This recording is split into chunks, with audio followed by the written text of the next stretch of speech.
All right, welcome in, everybody. Ben and Woods, 97.3 The Fan. Let's get our heads right on a Tuesday. Definitely feels like a Tuesday. I can't lie to you. Don't like the off day after a loss at all. It just gets to fester deep inside you. But back at it tonight. It's great to be here with you this morning. I'm Woodsy. That's Paul Reindl. He is the executive producer. Good morning, Paulie. Good morning, Chef. Benjamin Higgins, your friendly neighborhood sports anchor, joins us as well. Morning, Benjamin. Happy Tuesday, everybody. You look great. Are you? What time are you teeing off? I am not teeing off. I'm just You look like a golfer, man. wearing a golf shirt. You today. look. God, that shirt looks good on you. Thanks. Oh, It really does. Doesn't he looks like a golfer? Yeah. Look like the real deal. It's kind of my look often. It's true. This the golf look. It's true. Just going for the golf look. I mean, the mood struck me. If the opportunity availed itself, Then you would golf. Be nice to be ready for golf at any time. That guy comes prepared. No plans. I work all day. I can't see possibly getting away to the golf course, but it's always better to be prepared. Your sticks in the car? Of course. Oh, they're ready to go. Oh, yeah. Shoes, Yeah, everything? oh, yeah, absolutely. Glove, the whole thing. Yeah. Balls. We're good to go. Yeah, we're always ready at a moment's notice to hit the links. You never know when the call may come. You never know. Love that about you. You're always ready. Listen. So, got, some interesting news in our business, right? And had a lot of people DMing me yesterday, a lot of people kind of blowing up my Twitter in regards to Darren Smith, who allegedly is not working anymore across the street. And Darren's a former colleague of ours when we were at the old station. We were not his lead-in. We were the morning show. Then there was a national show, but then D. Smith. But we saw D. Smith all the time. D. Smith is a friend of ours. And I had saw a lot yesterday online about it. And, the thing about radio is that everybody likes to say, radio's dying, radio's dead. No one talks more about anything than freaking radio. When things happen, the gossip mill kicks up and the rumor mill kicks up. Everybody still likes to talk about local radio. Darren has been a fixture in San Diego radio for 20-plus years. Got a lot of years in the show.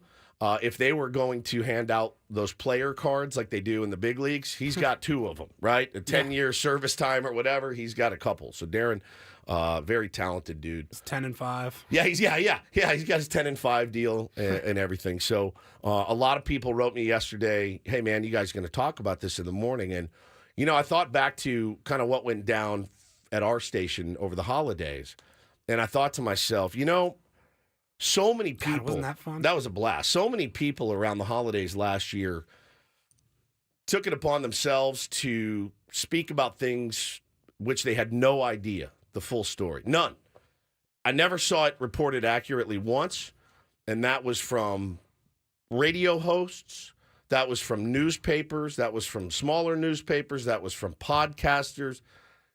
No one had that full story. No one, except the people in this building. And I thought to myself last night, that's massively unfair for us to come in here this morning and talk about something which we don't know. I texted with Darren last night. I'm not going to share the contents of those texts, but I will say this. Darren hasn't made a statement yet at all.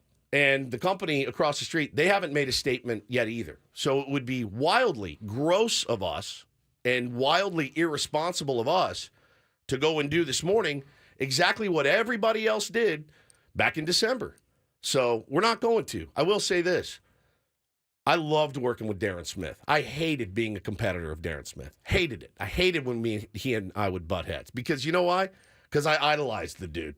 I absolutely did. And the guy is effing fantastic at his job. Fantastic.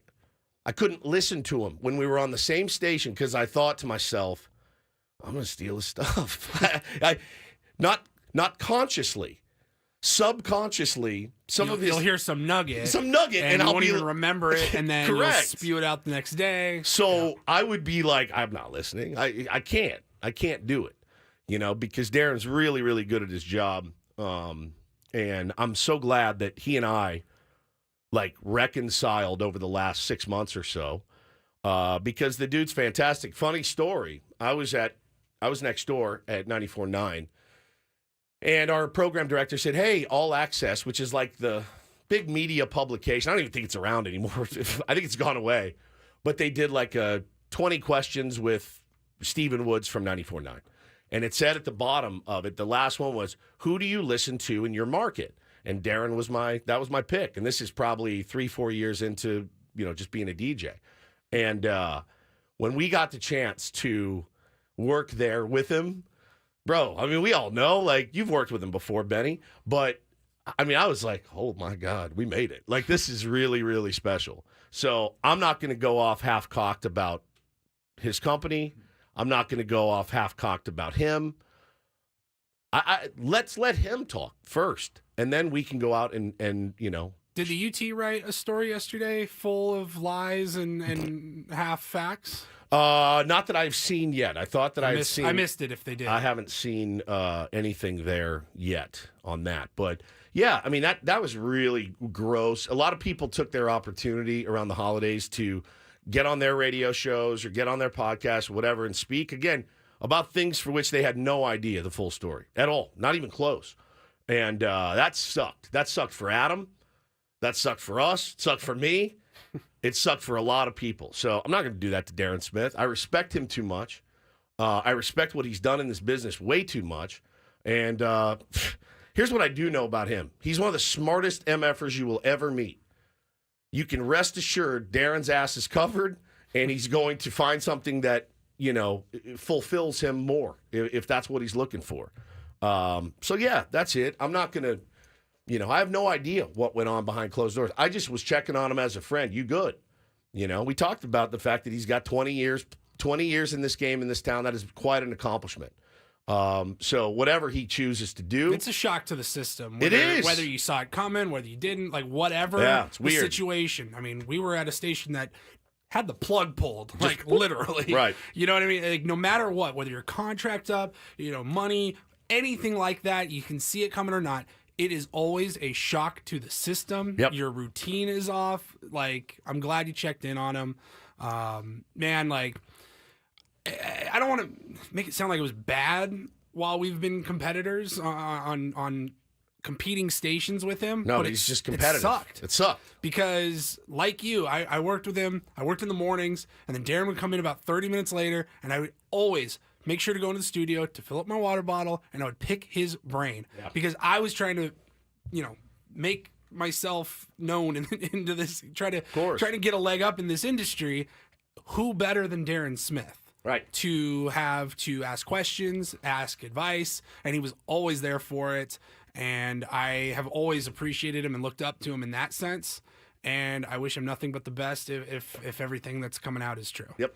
Obviously, I get less into the behind-the-scenes drama than probably you do, Woods. It's just not as I just kind of let it roll off my back. I will say this though, I like Darren. I've always liked Darren. I like Darren, and the reason why I think he has been so successful. You mentioned how smart he is, and there's a lot of smart people around, but he always treated his audience as though they were smart as well, and I appreciated that. Sometimes I didn't totally understand exactly what he was saying because he was smart, but he didn't ever dumb it down for anybody, and I always appreciated that. I think that's the highest level of radio you can do.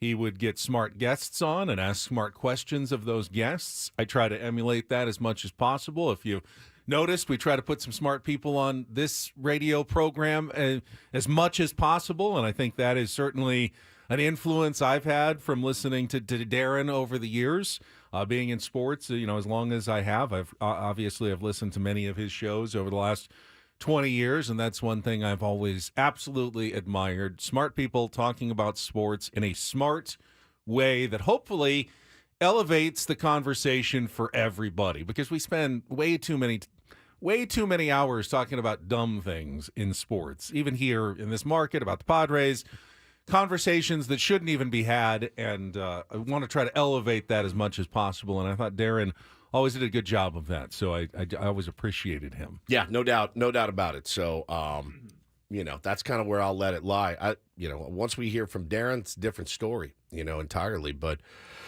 for now, it's just what happened in December here was gross, and it sucked. And everybody that's complicit, yeah, I mean, you know who you are. You know who you are. You absolutely clowned out in December. You clowned out, and it's not something I'm going to do.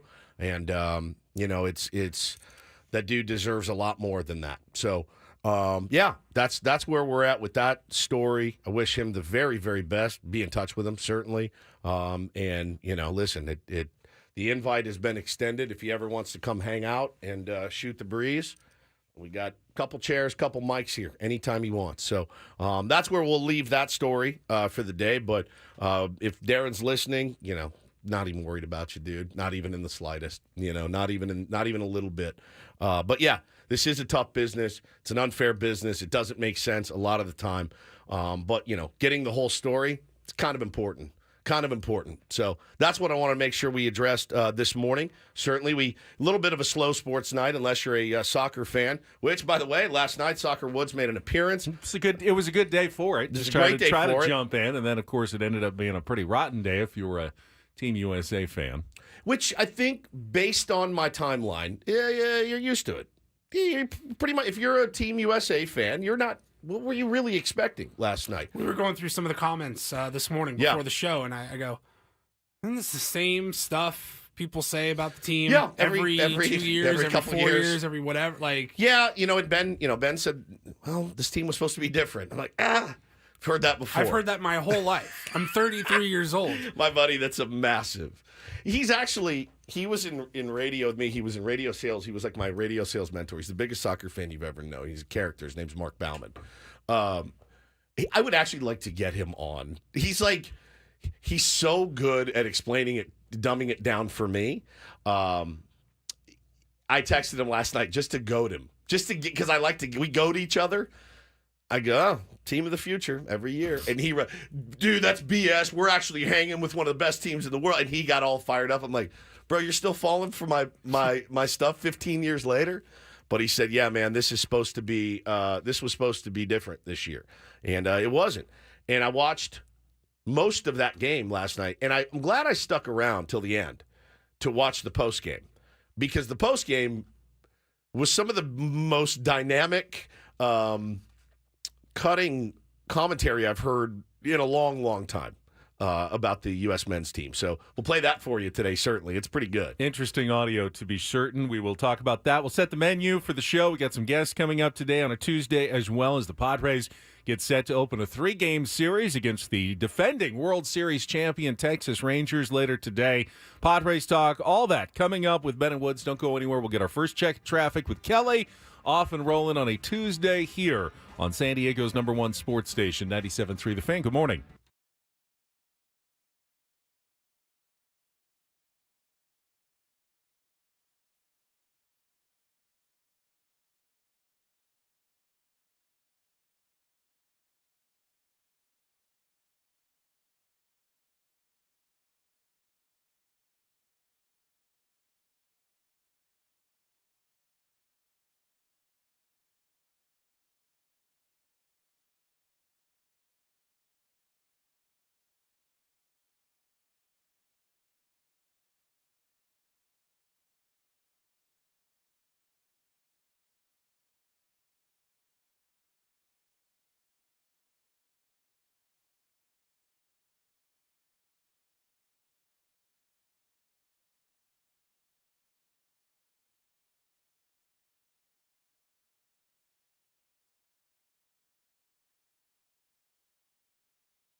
Padres did tweak their starting rotation a little bit yesterday. Remember, on Sunday, they had not announced the starters for the 3-game series against the Texas Rangers that begins tonight.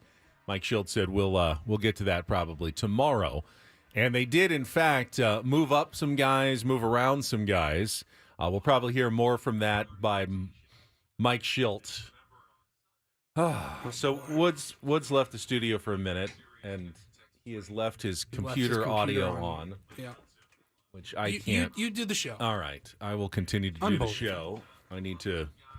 The distraction of the audio of my own voice coming out of his computer is a little bit difficult to deal with. Thank you, Paulie. So, so the Padres will move Dylan Cease up, as we kind of speculated, because he's not pitching on short rest. He's actually pitching on an extra day's rest. He hasn't pitched since last Wednesday when he had his 7-inning, 1-hit, no-run performance against the Washington Nationals. So he'll actually go on an extra day's rest tomorrow, but move up a spot in the rotation and pitch tonight against Nathan Eovaldi. And then Adam Mazur will move back a day, and he will pitch tomorrow. And then Michael King will move up a day, pitch on normal rest. He went on Saturday, so he'll go on Thursday, 4th of July in the series finale. That will move Randy Vasquez back a little bit after he took the line drive off the elbow in his last start. So just a small tweak of the rotation. The upshot is that Dylan Cease could be able to get 3 more starts now before the All-Star break, as opposed to just maybe 2 more starts, and space them out a little bit because of the off days that they have. So you could end up skipping over later Adam Mazur if you wanted, or give Randy Vasquez even extra time if, in fact, he wasn't feeling 100% healthy after taking that line drive. I'm coming into this conversation cold. Yeah. Well, you left your audio on, which just completely distracted me. It was What do you mean? show The was show coming out of your computer while you were gone. So we heard an echo. Where the hell? Yeah. On fire today on a Tuesday. Sorry about that. That's all right. That's all right. Dylan Cease is pitching tonight. Yeah. Okay. That was the upshot of the entire conversation. Dylan Cease on the bump. I like that. So coming up on the program today, the reason you weren't here is that you brought in a special guest who we're going to be chatting with during the program today. We got John Conniff from Mad Friars. Hello, John. We will introduce you in a minute. Prospect Hugger get your Supreme. camera Here we set go. up, but we will get to that go. coming up as well. We have some more audio to play. The Washington Nationals just will not let last week's controversy die with the San Diego Padres. It's unbelievable. Can't even seem to get their perspective and story straight on the back and forth in that series with Jurix and Profar. I couldn't believe it when I saw this yesterday. Big night for John Conniff last night. As some Padres. There was a lot of talk about the Juan Soto trade yesterday nationally, so we can get into that coming up as well. Take on Woods, don't do this. We've got your opportunities to win prizes and our regular segments coming up in our 7 o'clock hour. It is an Incorporator Tuesday. Jesse Agler will join us from Arlington, Texas, as the Padres continue their road trip. Voice of the Padres coming up at 8:35. Reindl Report and more as we take you all the way until 10 o'clock today. But just keep the menu fairly simple, and we will definitely get into a lot of the Padres talk. But do you like the move of Dylan Cease moving up a day and changing the rotation around a little bit? Of course, man. You want to get, it's not rocket science to get your best pitchers out there as much as you can. There's a lot of concerns moving forward, and I know we were talking off the air about, listen, you got Michael King, who's going for, this is his real first year as a starter. How many more innings does he have? He's looked really good, man. He looks very beyond serviceable. I mean, he's kind of in that line between good pitcher, ace is up here. He's got that stuff from time to time. So you wonder how many more innings can we count on? He's got some of the filthiest movement in all of Major League Baseball when he is on. There's no doubt. There's no doubt. So, but how many more innings? And I'm sitting there at night trying to do the math in my head going, I can't worry about this. I cannot worry about, things that haven't happened yet. But if you, on paper before the season, that was a concern. He's answered the bell every time, but how many more bells can he answer? So there's a lot of things to be worried about. And you were talking about a spot that you heard on MLB radio. It's just how every single team is frothing at the mouth for pitching. 9-10 teams are just in the hunt for pitching. So what does that do? It drives the price Yeah, up. there's way more need than there is supply right now for starting pitching. Which, crazy. Supply and demand, very simple economics. That's going to drive the price up. Even I understand supply and demand. And you wonder, obviously, AJ Preller has always been very aggressive in going after the players that he wants. But if there are other teams that also now have prospects, because the Padres have traded away many of theirs, that want to be more aggressive than AJ Preller, he may not be able to do much about it. And unless he's willing to dip into Ethan Salas. And for the most part, everyone believes he's not either willing or not allowed to do that by the powers that be in the Padres front office. He may not even have the capital to make a trade, even if he wanted to, because other teams may simply outbid him because they haven't made any moves yet. And they go, all right, this is the time we're pushing our chips forward, and we got more chips than AJ Preller does right now. I watched the Orioles game the other night, and they were talking about the absolute glut of prospects that they have, that they're still not quite sure that they're willing to move. I think there are two extremes. You can't do that either if you're the Baltimore Orioles. You cannot. You also cannot do what A.J. Preller, if given 100%, freedom to do it, you also can't do what he potentially could But do. I also heard them talking about the Milwaukee Brewers saying, man, we're not really going to trade any of our prospects or go in at all. Again, we don't want to add any money. It's got to be frustrating. They're in man. first place again.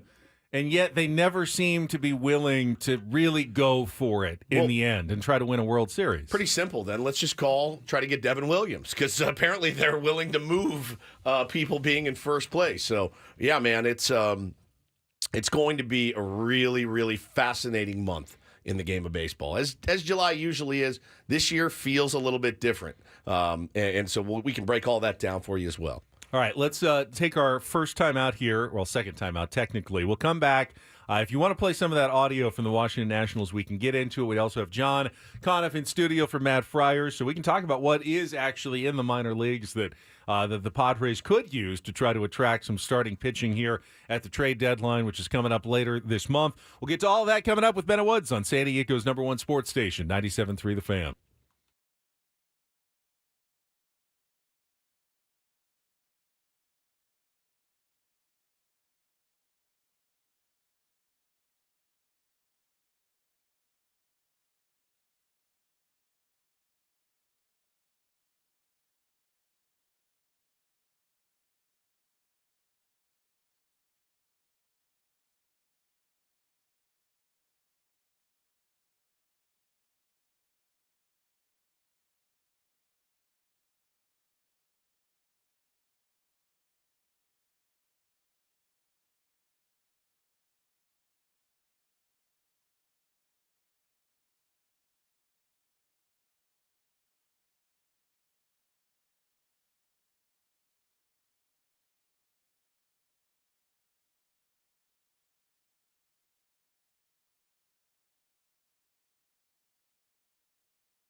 July is here. It is trade deadline month. AJ Preller is always active, yet he's already been the most active general manager this season with the Dylan Cease deal right before the start opening day, and then Luis Arraez added to the team. What is left to make a big deal for the San Diego Padres, especially with other teams also in the market for the big deals? We got John Conniff from Mad Friars. He's in studio. We're going to bring him on for a little bit of a conversation coming up here right after a check of traffic on 97.3 The Fan. From the 97.3 The Fan Traffic Center, here's Kelly Danick. Traffic is sponsored by the Grilling Store at Hillcrest Ace Hardware on University Avenue in Hillcrest.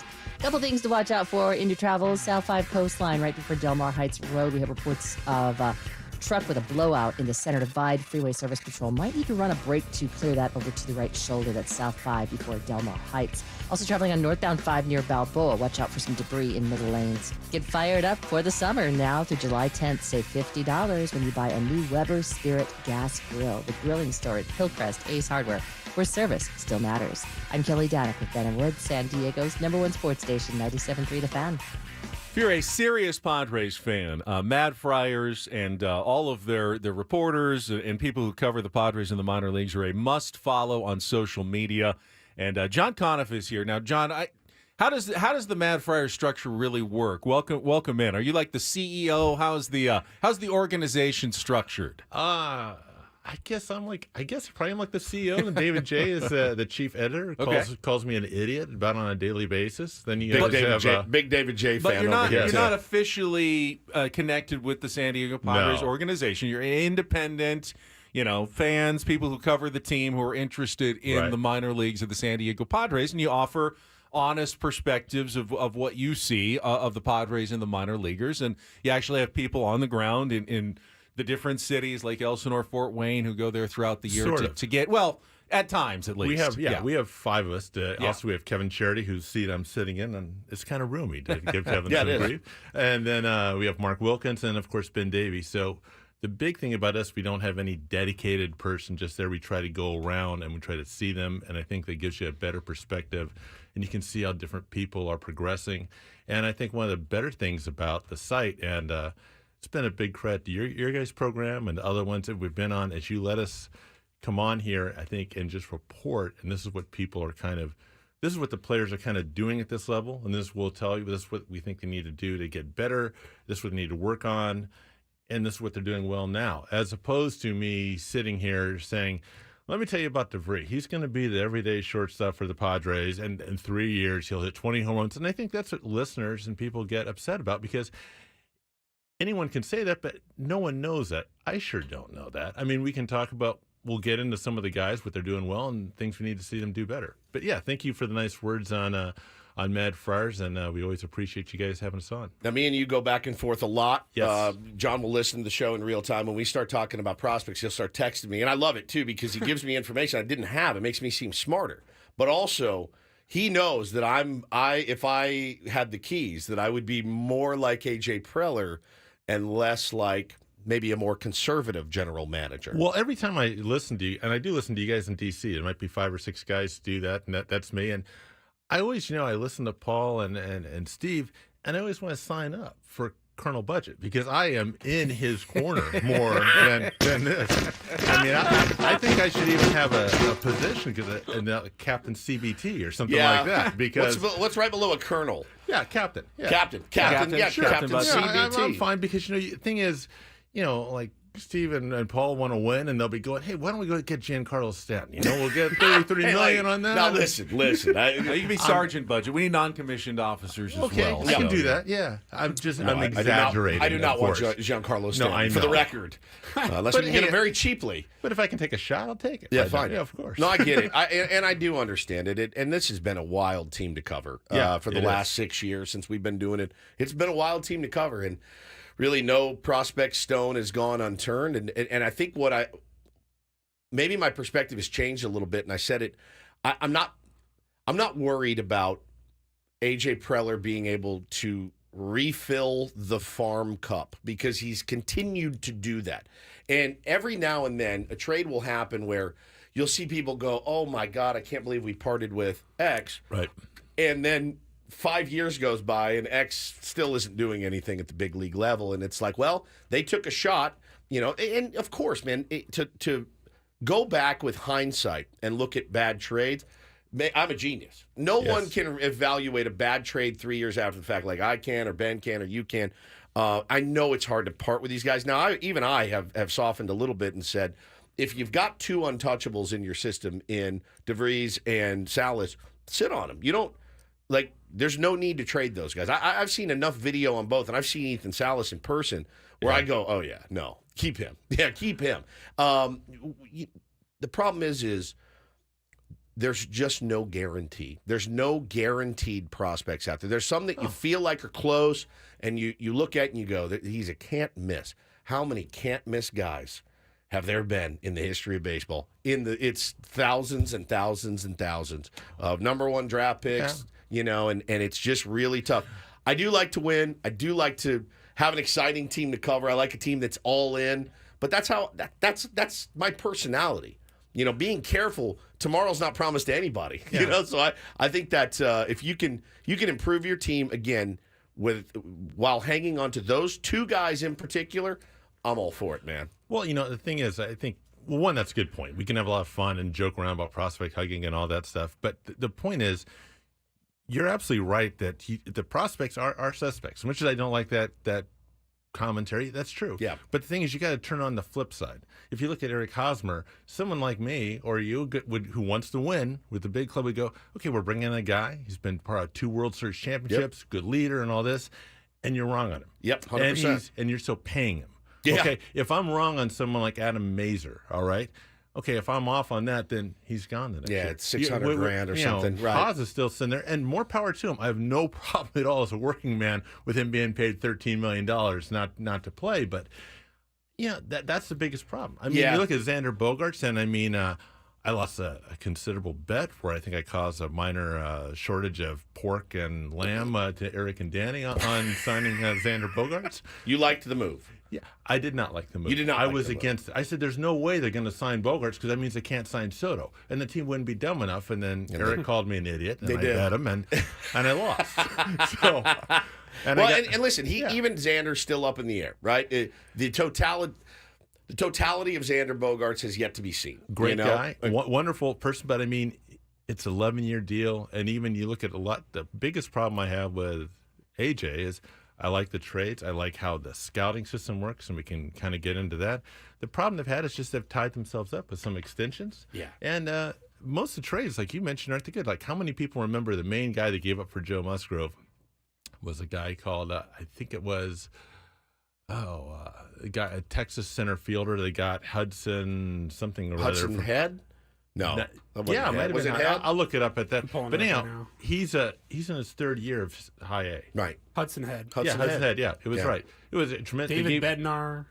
Yeah, Bednar's been good. Bednar was the guy who was How many heads did they have in the minor leagues? They have a lot of heads. Goodness gracious. Lots of heads. Drake Fellows. Yeah, they gave Hudson $3 million in the 3rd round. And the one thing Preller, one of the many things the Padres have been good at is they're pretty good at identifying which guys might not do something at the next level, which we were talking about. Robert Hassel, I liked him a lot at Elsinore. I liked him at Fort Wayne. Everybody did. He has not hit for power at all. He's kind of one of the guys that's not doing it well. Yarlin Susanna, another guy who hasn't played it well. Now, James Wood, that was not a hard guy to sit there and look at that and go, I like that. Yeah, Juan Soto was going to cost you, though. He was going to cost you. You're not going to fleece somebody on Juan Soto. The question is, would people who are really into getting Juan Soto, which you should. This is a guy who's going to make over $500 million. You had a chance to get him for 3 years. And I was for the trade to make sure everyone knows that to be up front. But maybe people would have thrown Jackson Merrill in there too. Yeah, and Merrill was hurt. I was just about to bring that up because identifying the right person not to trade is just as important as identifying the guys that you can trade. And you guys would have loved that story. Merrill and both Big James played AAU ball together. Oh, bro, Merrill was posting on his Instagram about James Wood's debut last night. They're buddies. Yeah. James Wood would be nasty on this team, but I still do that deal 100% of the time. I would too, because you got, as a history major in school, that's how you got to look at the facts that you had at the time you made the deal. That's right. And you can't sit there and go, no. Nobody in that trade that you gave away was going to be getting big hits against the Dodgers or in the NLCS that year. No. And Juan Soto did. Yeah. Well, does anybody want the Yu Darvish trade back? No. Absolutely. Yeah. Talking to John Conniff from Mad Friars, he's in studio with us, and the tendency with prospects is, you dream on them. You look and see what's the ceiling, what's the best they can be if they develop into big leaguers, and most of the time, John, they never reach that potential. It's sometimes they don't get close, sometimes they get kind of close, get to the big leagues, but rarely do they turn into the full player that you hope that they get.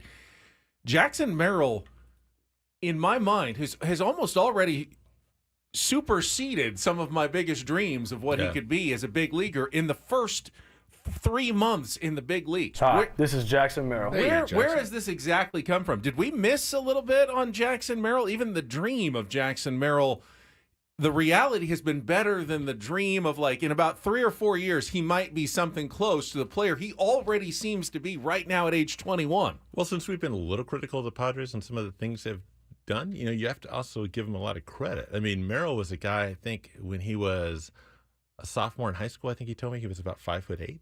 Good and he grew. Lord. He was about 5'11" He's like or 6 feet. 6'3", 6'4". Yeah, he's a 6'4". big boy, dude. It's going to be a big And he boy, was going to too. go to West Point to because he wasn't considered that he wasn't a part of the whole perfect game series.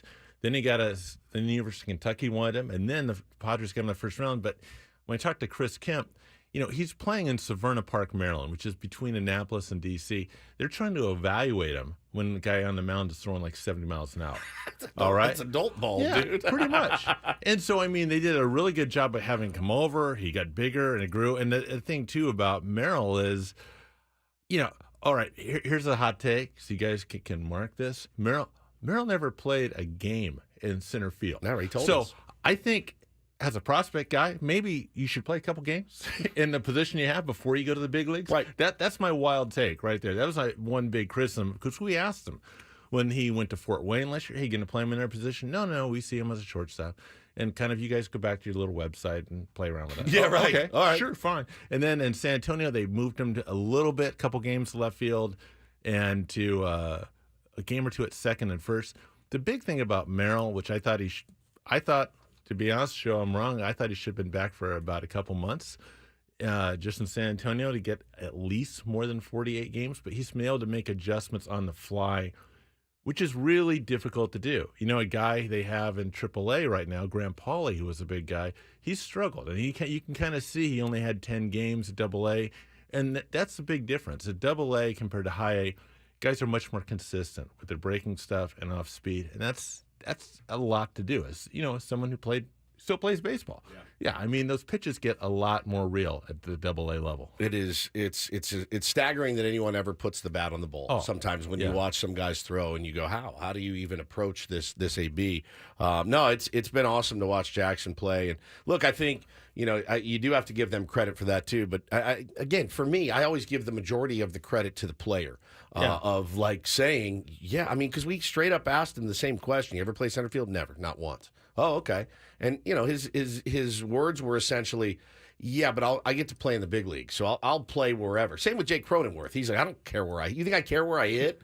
I was bounced around, and you can hit me seventh, you can hit me ninth, you can hit me third, you can hit me second. It doesn't matter. As long as I'm in there, I don't care where I play. That's the makeup of the player that you want. Right, but we know his agents pretty well, and he spent the whole offseason outfield Jackson. work. The thing about Merrill, I think I've told this story a couple times, but I'm old, so I can get away with repeating myself, is, when Merrill got hurt in Lake Elsinore, he was hitting like 325 with power. He's 19, and he gets a slide on the glove hand and wrist, breaks it. Now, if I was 19, I would have just been so upset. I would have been just inside my own head. He went back to the complex league, and he said, the thing I got to work on is getting quicker lateral, playing shortstop. And he spent 4 weeks working on his lateral movement, getting stronger, doing everything he can. So his mindset is incredibly impressive. I mean, as someone who has a teenager, I don't think that he's from the same planet, let alone the same species. Right. I mean, it's amazing how hard this guy works. John Conniff is with us from Mad Friars. Let's talk a little bit about James Wood and his debut last night. And kind of revisiting the Juan Soto trade here now 2 years after the fact. The Padres don't have – it's not like they have nothing to show for Juan Soto. He may be gone, but they used him to help rebuild their pitching staff for this season.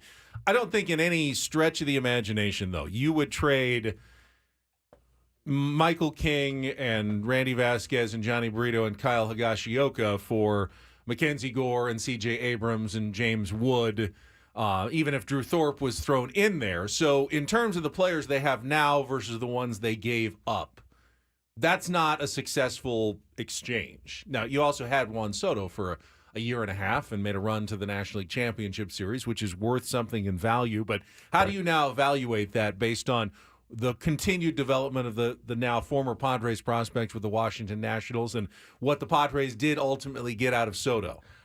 I think it's like kind of I said earlier, because you don't want to run into, like, would you still go to the play, Mrs. Lincoln? I mean, you have to look at the information you had there. And I look at it this way. Since we moved here when I was a kid in 1976, I've been a San Diego Padres fan. In that time, my team has won one World Series game. Not one World Series championship, one World Series game. So as much as a prospect hugger in chief that I may be, when we saw a chance that they could get Juan Soto, and at that time you thought you were going to get a healthy Fernando Tatis coming back, with Manny Machado in the middle of a big contract, and you had a chance to win a World Series. I think, as another radio host said, is, okay, if you get a chance to take a World Series and you have 8 bad years, I'll take it. I'll take the flag. Yeah. And I mean, that's, and for me to sit there and, I get what you're saying, Ben. In hindsight, yeah, I agree with you. It's not a good deal, but I can't sit there and say, hey, I wouldn't do the trade, because I think that's the only way that you do a fair evaluation is, would you do the trade at the time? Yeah. And I love James Wood. The best story I saw on James Wood is at Lake Elsinore one time. He leads off the first inning, hits a home run to dead center over the park, about nearly 500 feet. About his third at bat, this is a guy who's 6'7", 250. He hits a ball to the second baseman, makes the second baseman go to about 3 steps toward the bag. And he beats it out. And the second baseman's looking at him like, that's not fair. Bro, he's a tight end. He's in the wrong business. I mean, as good as he may be, he's a tight end. He's been playing for the Guardians. The Guardians, the Commanders. The best guy who had an analysis on him was one of our writers and a good friend of mine is Mark Wilkins, who's 6'8". And Mark said, he taught me how to look at a guy that's that tall. He goes, try looking at him when he's away from everybody else. And what you see on James is, hey, he's a really good athlete. Yeah. He moves well. Yeah. And then you see him come with everybody else, and you go, he's that big. The thing about James is interesting, and his parents are from D.C. I got to have lunch with his parents one time, is he's always been, people see him as a big guy who's athletic, who's a baseball player, when really with James, it's more he's a baseball player who's athletic. Yeah, that's and awesome. Is big. That's awesome. I mean, again, like it'll be fun watching him play. I'm not going to get too revved up about it because Juan Soto was here. I'll never forget that day as long as I live. When I'm on my deathbed, that will be one of the memories that comes washing over me is the day we traded for Juan Soto. Didn't work out. It happens. I'm so glad that we did it. I'm so glad that we did it. I can't worry about what the Nationals are going to do. We will be talking more about the Nationals, though, here pretty soon. Johnny, thank you, man. That's good stuff. As usual, dude. We really appreciate you. Hey, thanks for having me on. It's man. our pleasure. It's fun man. to see the place. I listen to in the mornings at my in my cube. Thank you. Yeah, you're welcome to stick around Yeah, if you want. stick around, hang out. We could actually pick your brain a little bit more going forward. I do want to get John lives in the Washington area. I'm sure he's got some on thoughts as everything well. else. yes. Yeah. Stick around. We'll talk about the Washington Nationals. We got Take on Woods coming up as well. New prize this month.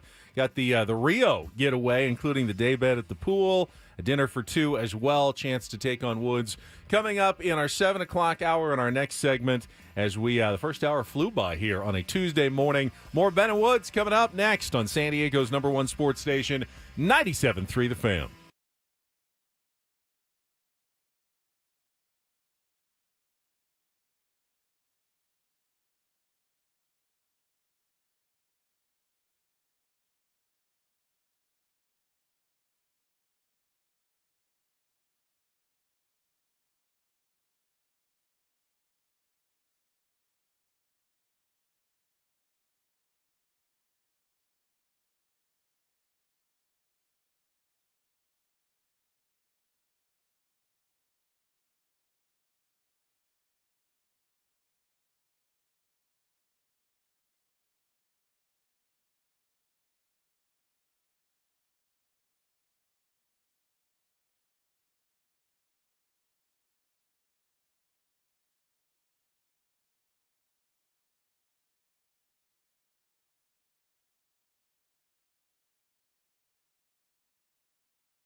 So I want to get to the audio that came out yesterday. Washington Nationals pitcher Jake Irvin appearing on the Foul Territory podcast, Woods. And, part of that is you're going to get asked questions about something significant that happened in the last very week. recently. Yeah.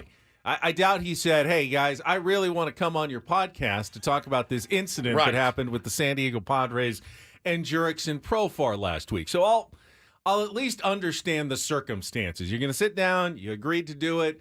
Okay, they're going to ask you some questions about it, and you're going to have to come up with some answers about what on God's green earth happened last week with Jurickson Profar and the Washington Nationals. So in that context, I'm not up in arms mad about it. I don't know. Were you mad about the audio? We're going to play it for you here in a second. I was shocked. Okay. I really was shocked. I think there's a way to say, dude, that's, that was last week. We got swept by those guys. I mean, it is what it is. And, we got swept at the end of the day. Like, that's the most important thing. We lost 3 games that we really needed to win.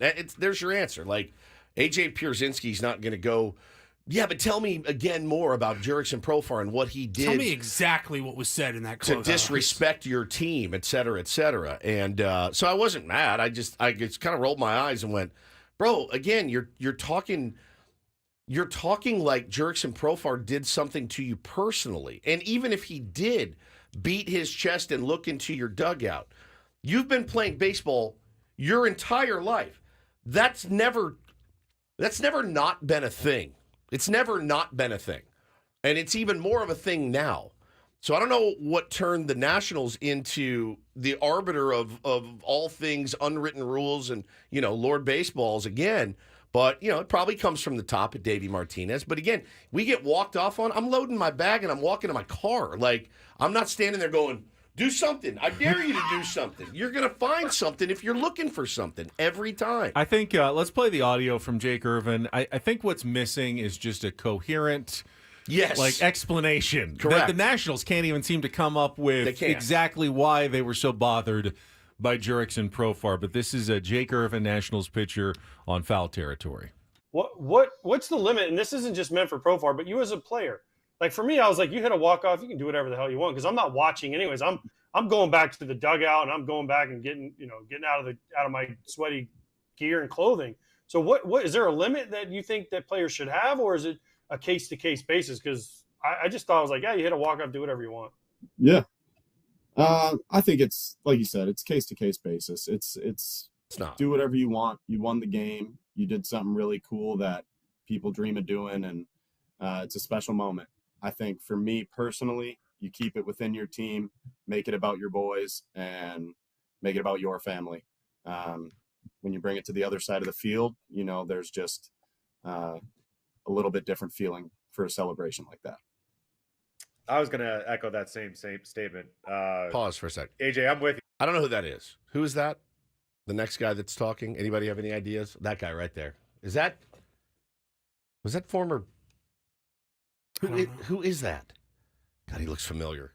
They have such a rotating cast. Yeah. Somebody in the chat will tell me. Somebody will. That's Kipnis, Jason Kipnis. Okay. Yeah. Go ahead. You can do whatever you want if it's with your team. If you guys have a fun celebration, whether it's the old Adam Jones pie in the face or the Gatorade celebrations, when you start kind of crossing that line and looking into the other dugout, and I think that's a little bit of where it gets a little kind of like a gray area, to be honest. So I think if it stays on your side of the field and with your guys, there is really no limit that you can do. Is that fair to say? Yeah. And like I said, absolutely. And we didn't want to hit him. We didn't want to hurt him.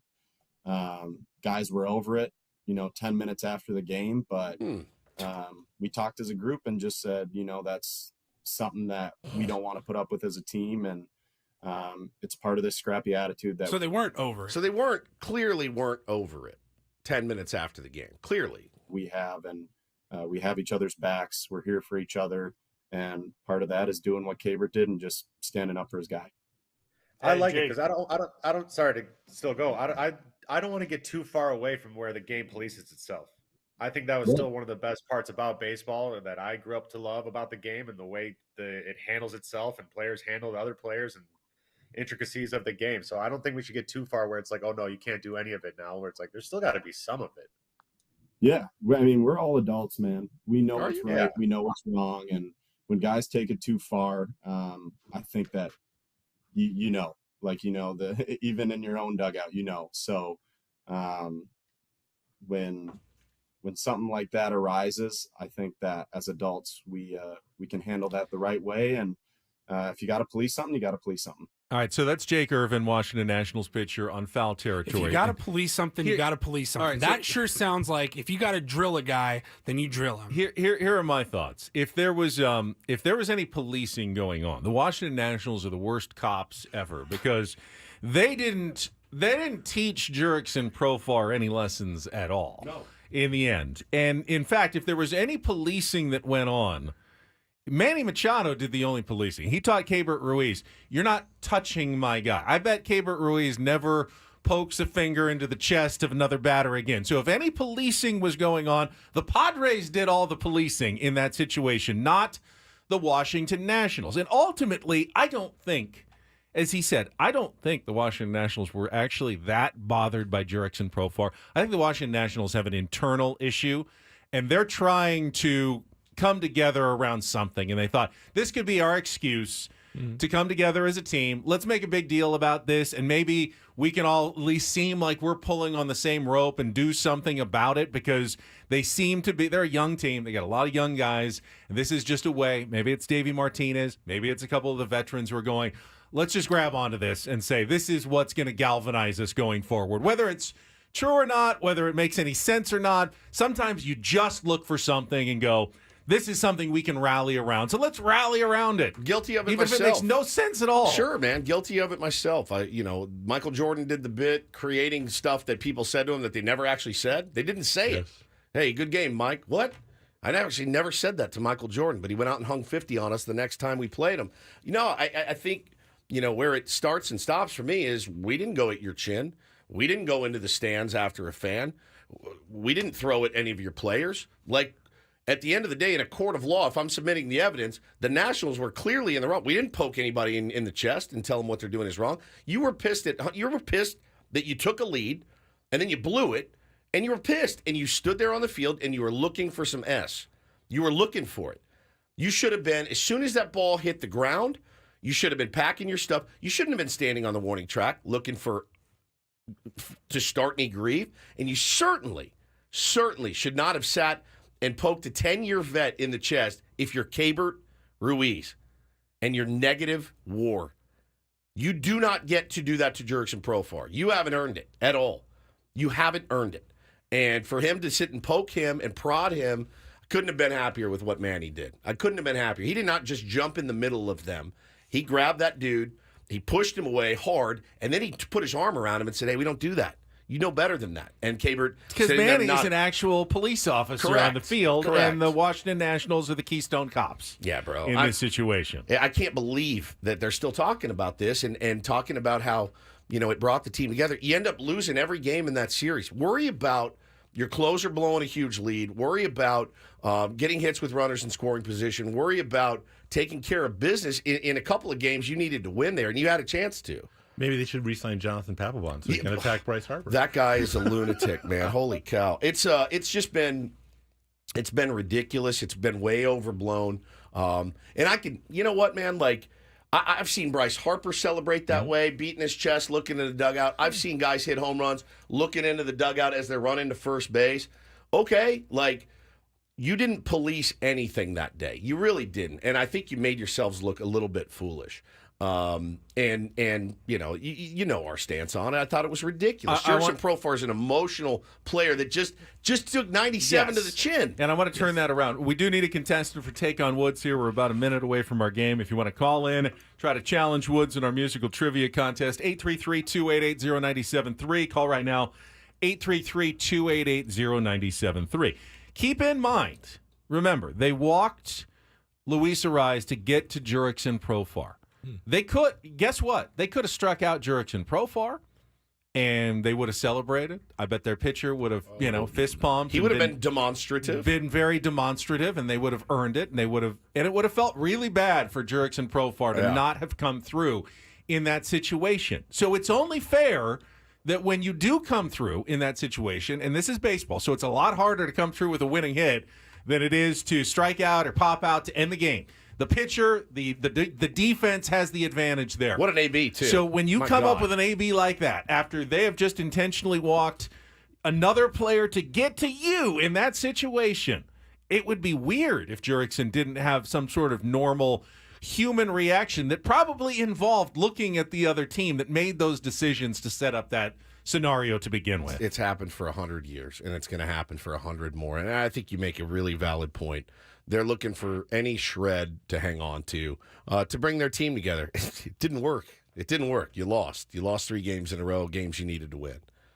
So, look, what it does do is it brings up the volume a little bit on the series the next time we play the Nats, which is right around the corner. So I'm way more excited about that series today than I was 2 weeks ago. Should be interesting. All right, let's pause this conversation, get to our game. It is time to take on Woods.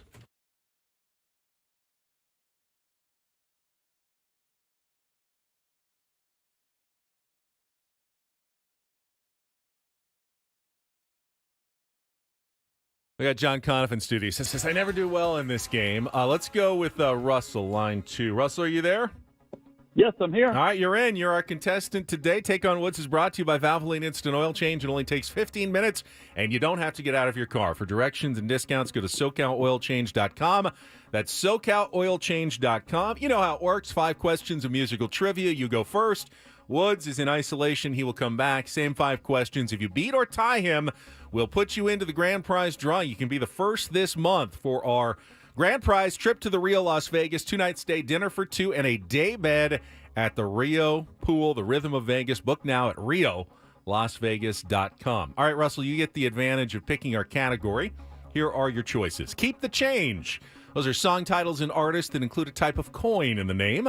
Give them a hand. Those are song titles including the word hand. And our new category, Rush. All about the band Rush. Russell, keep the change, give them a hand, or Rush. What would you like to play? Let's try Keep the Change. Keep the change. All right, this is a fun one. Today's game features a mix of song titles and artists that all include a type of coin. American currency in the name. 60 seconds to get as many as you can. Pass if you don't know one. We'll come back to it if there's time left on the clock. First question is our 2-second song. Paulie's going to play you a little music. You need to give me the title of the song and the artist to score the point. Russell, are you ready to go? I'm ready. All right, remember the category. Keep the change. 60 seconds on the clock. Your time begins when Paul plays the music. Good luck, Russell. Let's take on Woods. I'm through with standing in line to clubs I'll never get in. It's like the bottom of the ninth and I'm never gonna win. Pass. Which Beatles song from the Sgt. Pepper album is about a street in Liverpool that Paul McCartney is recalling from his childhood? Penny Lane. Correct. Which rock band from Portland, Oregon is best known for their saxophone-driven early 80s hit, Harden My Heart?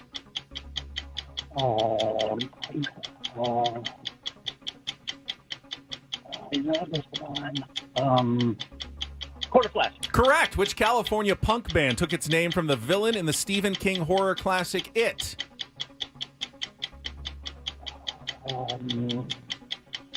Pass. Which 1973 Led Zeppelin classic takes its title from a military phrase meaning to offer no mercy to a vanquished opponent? Oh, man. I don't know. That's back to our 2-second song. You know this one? I'm through with standing in line to clubs I'll never get in. It's like the bottom of the ninth and I'm never gonna win. Time's running out. We're out of time. You did get 2, and it's a tough category. That was Rockstar by Nickelback. You got Penny Lane and Quarter Flash. You didn't get Pennywise. That was the clown from the Stephen King movie and the punk band. And No Quarter is the Led Zeppelin song. So 2, we'll see how Woods does. He doesn't even get the category. Try to figure this one out as he goes. All right, Russell's score is locked in. John, how would you have done in that category? Very badly. Very poorly? All right. All right, Woods, let's see how you do. Put 60 seconds back on the clock. Your time begins. Paul plays the music. Good luck. Let's take on Russell. I'm through with standing in line to clubs I'll never get in. It's like the Rockstar, Nickelback? Correct. Which Beatles song from the Sgt. Pepper album is about a street in Liverpool that Paul McCartney is recalling from his childhood?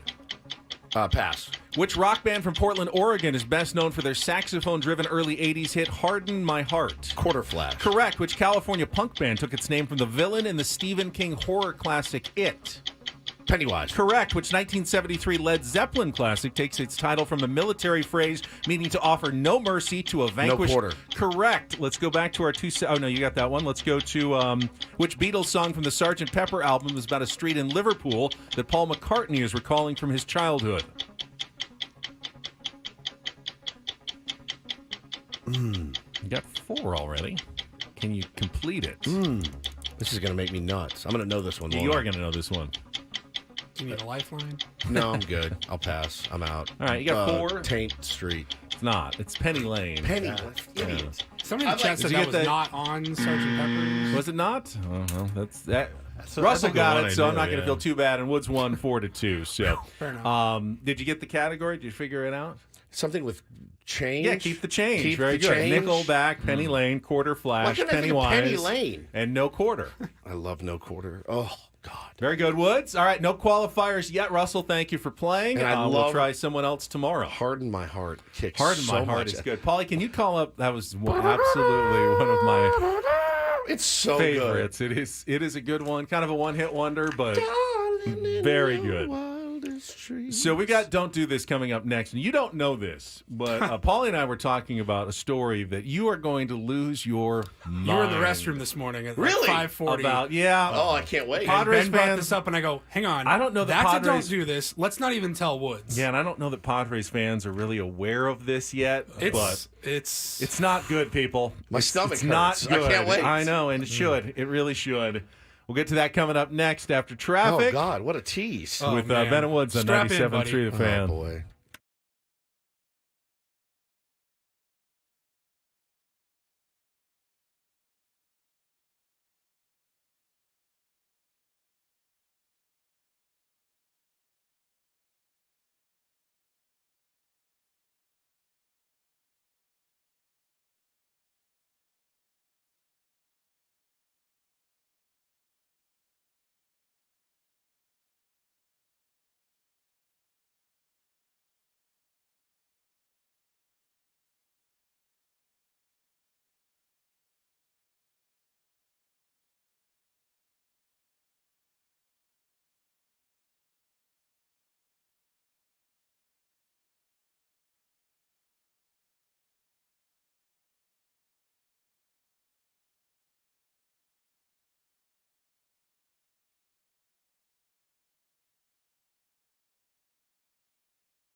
Don't Do This is brought to you by the Craft Taco in Sorrento Valley. Craft Taco has some of the best quality tacos in all of San Diego. Go to thecrafttaco.com. Take a look at their happy hour specials today, thecrafttaco.com. Before we get to the one that you don't know about that I teased, start with just an absolute classic Don't Do This story.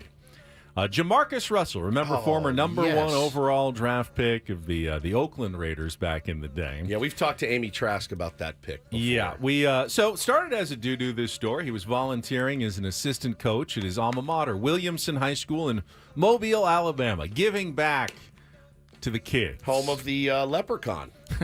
That's right. Yeah, the Crichton area. Mobile, Alabama. To me, it looked like a leprechaun to me. But I guess he wasn't giving back so much as taking back. Now, Jamarcus, again, this sounds like a good thing, trying to raise some money for a new weight room. Went to some local businesses using his, his influence and name, saying, hey, we're trying to raise money. And a local business owner, Chris Knowles, wrote out a $74,000 check. Good let's pay Lord. for a new weight room for the kids at Williamson High School.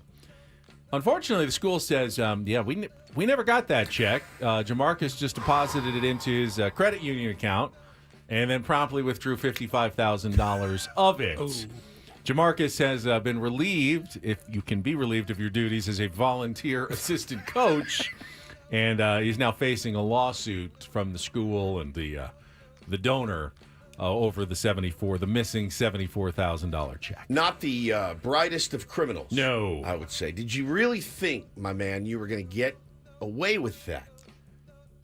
Maybe he thought, someone was going to notice that. Yeah. Where's my new weight room that I paid for? Well, where's our weight room? Where's the thank you to the business for the $74,000 check? I mean, just a dumb move. All right, so what you've teased me long enough. Yeah, What's going on? What And am I in the dark about? Just hang on. Maybe Take a deep some breath. Yeah. You're not going to like this. Maybe story. some Padres fans are already aware of this. As we know, the broadcast of Major League Baseball games has become more diverse in recent years. With Padres were just on Apple TV. They've been on Fox, obviously Padres.tv. You've got streaming. Last year, had the Peacock. Peacock. You got lots of different options. Yeah. Did you know that this Sunday you will not be able to watch the Padres on any of your normal outlets? They will be broadcast exclusively against the Arizona Diamondbacks on Roku this Sunday. The Roku game. I think we talked about this a couple weeks ago. That in and of itself is the first layer of the don't do which this. is okay. Now we got to find, if we have a Roku, we got to buy a Roku. It's I think free. I can get the app. You can figure it out, but it's something else you have to figure out. Which if you have a Roku device, they have like the Roku channel. I don't.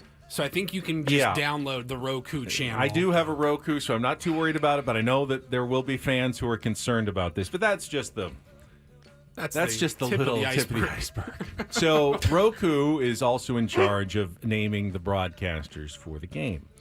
You're going to lose your mind. And they've gone with what I think is always the worst possible strategy and tried to combine broadcast teams. So I got this email yesterday announcing that the broadcasters for Sunday's Padres Diamondbacks game There's on one Roku. feed. There's not a home It's and just an the away one feed. game, the one feed.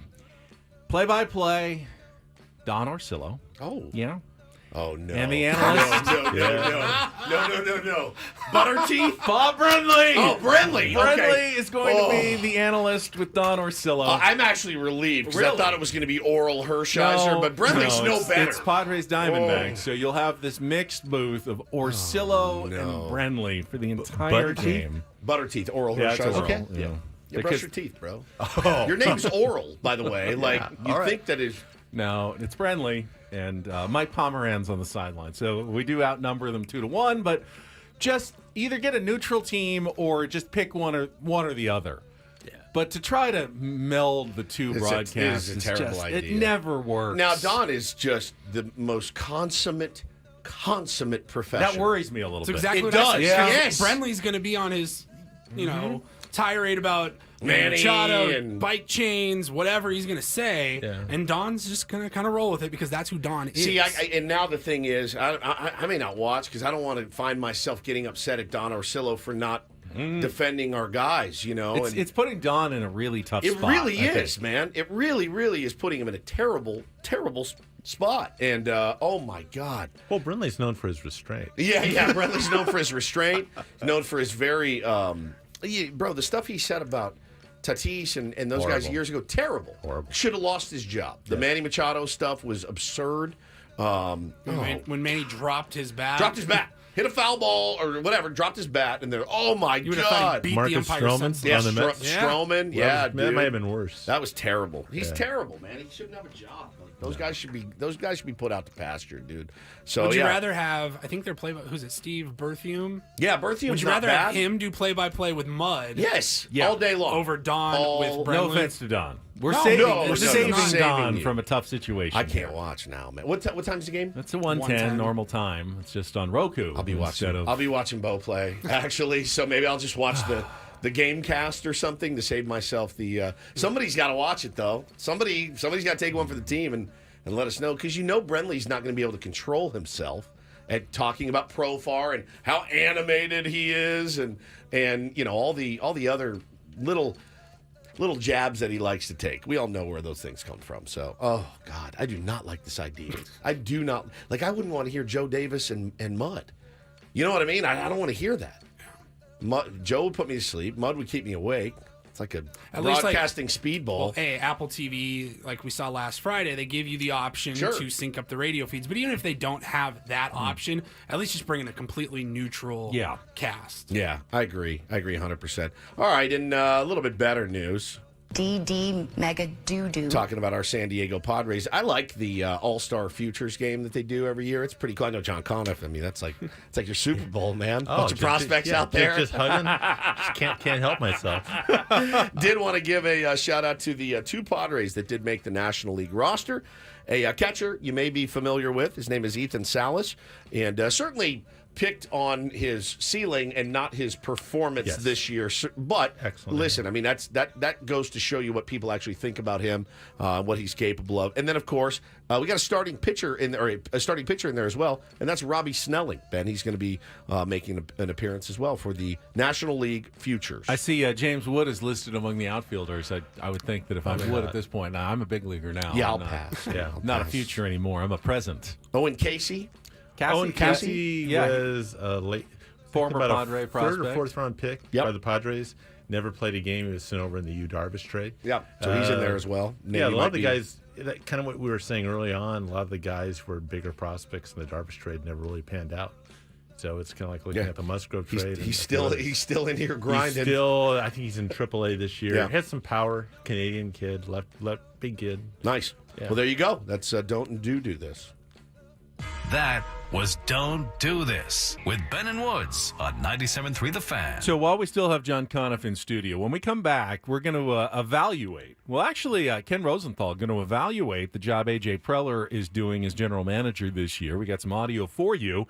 And then talk about what AJ has left to work with before this trade deadline. We know the big names, but if you're trying not to trade Ethan Salas and Leo Dallas DeVries and Dylan Lesko and Robbie Snelling, what else is there that AJ could possibly use to acquire starting pitching or a bullpen arm here at the trade deadline? And real quick, just because we were just talking about Sunday's broadcast, Johnny in the chat says, can we still listen to Jesse and Tony on 97.3 The Fan? Yes, that has no bearing on the radio broadcast. Those guys will still be there. You just won't catch it on whatever channel you've been watching Padres games. Exactly. Sunday. This is TV viewing only. Radio remains consistent throughout the season. One of the great things about radio. 162. Get them all the way. All right, we'll come back, talk about AJ Preller. Trade deadline coming up next with Ben Woods on 97.3 The Fan.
Baseball coverage of 97.3 The Fan is presented by T-Mobile. Switch to T-Mobile. You can get tons of benefits, still save on every plan versus AT&T and Verizon. Use their savings calculator to find how at T-Mobile.com/switch. All right, baseball coverage coming up on the job AJ Preller is doing and why it may only be getting more challenging this month ahead of the trade deadline with still some needs on this roster and a lot of teams that are in competition for very few players that are available. Get to that right after a check of traffic here on 97.3 The Fan. From the 97.3 The Fan Traffic Center, here's Kelly Danick. Got a handful of hot spots here. Crash on northbound 5 before the 54. Car and motorcycle in the center divide. Further north on the 5 before the 163. Two-car collision over to the right shoulder.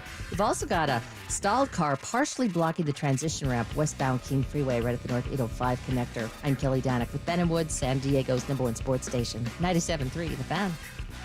So I think, we've said it, and the rest of the baseball world is coming to the same realization that for all of A.J. Preller's strengths, weaknesses, successes, and misses over the years, what he's done this year has been pretty impressive in terms of giving almost $100 million less in payroll. And to have a team that is actually outperforming last year's team based on creativity, success of some of the prospects, picking up on the margins, guys like Donovan Solano, that he has done a really outstanding job in a vacuum in 2024 with the current San Diego Padres roster. And Ken Rosenthal is also noticing that, and Paulie's got some of the audio. This is we had foul territory earlier. This is Ken's podcast, which is fair territory. There's only so many baseball names out there. We're really running out of podcast names, which is unfortunate. Welcome to Triple Play with Ben and Woods and Paul. Here it is, the 643 podcast. All right, it's time for the bullpen. This call to the bullpen, sponsored by. So stupid. We are running out here, but we do have some audio. So this is fair territory. This is fair territory. Okay, all right. Now I get it. First question today comes from Tommy Wright, who asks, has any GM done a better job than AJ Preller? Forced to cut $80 million in payroll, he gave roles to Matt Waldron, Jurickson Profar, Jackson Merrill, Jeremiah Estrada, Rule 5 pick Stephen Kolek, and added Dylan Cease and Luis Arias. Tommy, this is an excellent question, and you put it all together really well. AJ Preller, I know I've been hard on him in the past at times because I haven't liked the way he's constructed his rosters, but this is maybe his best performance. And all of those names you mentioned, it's really impressive. I'll go through them. Estrada, that reliever who had that great run earlier this season, he was a waiver claim from the Cubs. Kolek, you mentioned him, Rule 5 pick from the Mariners.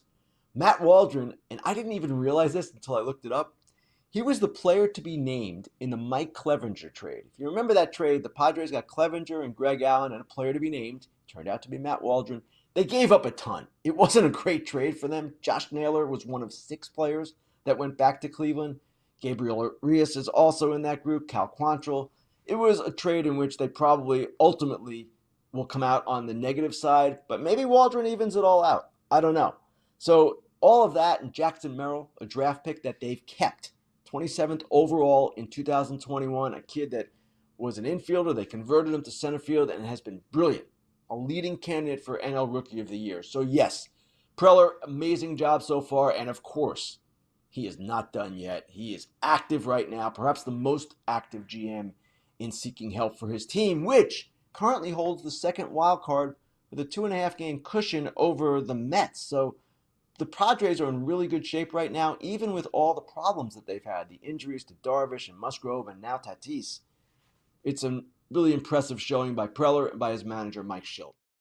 Nice. Yeah, I mean, it's Ken back in my said, good graces for a moment, Ken. It's one thing for a Padres fan to say it. It's another for Ken, who had admittedly, been critical of AJ Preller at times, to go and admit that he's done a really nice job this year. Now, it would be weird, but not unheard of, for AJ Preller to lose his job following his best performance, maybe of his decade-long tenure as general manager of the Padres, and go, what do you mean?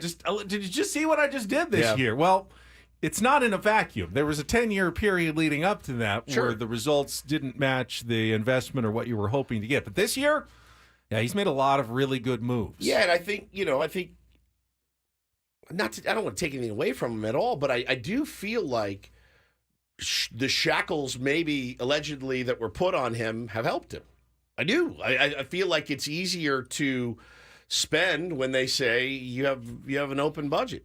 Well, it might be one other thing too. Is I think AJ this year is guy controlling all of baseball operations. Yeah, he doesn't have to deal with. And I mean, I disagree with some of the things Peter Seidler may or may not have done. Sure, I loved Peter Seidler for what he was trying to do and Yep. bring a winner to San Diego, and that should always be the thing where you start with. But maybe some moves that Peter kind of overruled him. Like, I want to have Manny here, or I want to give this extension. And I think the Padres are kind of running now, and someone who loathes the Dodgers and all that, but they're kind of running more like, okay, when AJ makes a move, that's it. Yeah, that's the final word. But that's all speculation on my part. Yeah, for sure. And I think I think there's probably some truth to that. But again, he has been very creative this year, and especially with the Rise trade. Oh, no doubt. But Brilliant. he's moved. He's moved a lot of pieces. They have spent a lot of capital to get those two guys. But so far, so good. I mean, like you said, second wild card. They're hanging on to it. They're hanging around. But here's the problem, and we got John Conniff from Mad Friars in studio, and he can kind of address this. Even with all the good moves that they've made and the success that they've had and the fact they're in a playoff position at the moment, I don't know that any of us really think, though, that it's enough yet to win a championship. That this team, with its pitching staff, issues, with its occasional bullpen issues, with its injuries, has enough to really be a title contender, which means, like most teams, they have to address at the trade deadline a couple of different holes. And the question is, what do they have left that they can use to address those holes, John? Because other than the top four prospects in the organization, we know who they are now. Ethan Salas, Leodalis DeVries, Dylan Lesko, Robbie Snelling. After that, there seems to be a bit of a gap in which they've already traded away a lot of the middle ground prospects. Who is there for the trading? Even if you're just trying to pick up a right-handed relief pitcher without a lot of control, who's of interest in the Padres organization that could be tradable at this point? Not a lot. Not a lot. Yeah. Ask and answer. Ask me the same question. Who's of interest in the Padres organization? Everybody. There's, there obviously are some good players. I mean, I think in Fort Wayne, the guy saw Jagger Haynes, the nice left-hander who throws pretty well. Guys, Steve and I were just talking off the air about, I think Agler is a little bit blocked. He's put up some really good numbers. He put up some good numbers here. He profiles as an everyday second baseman you could plug in right now.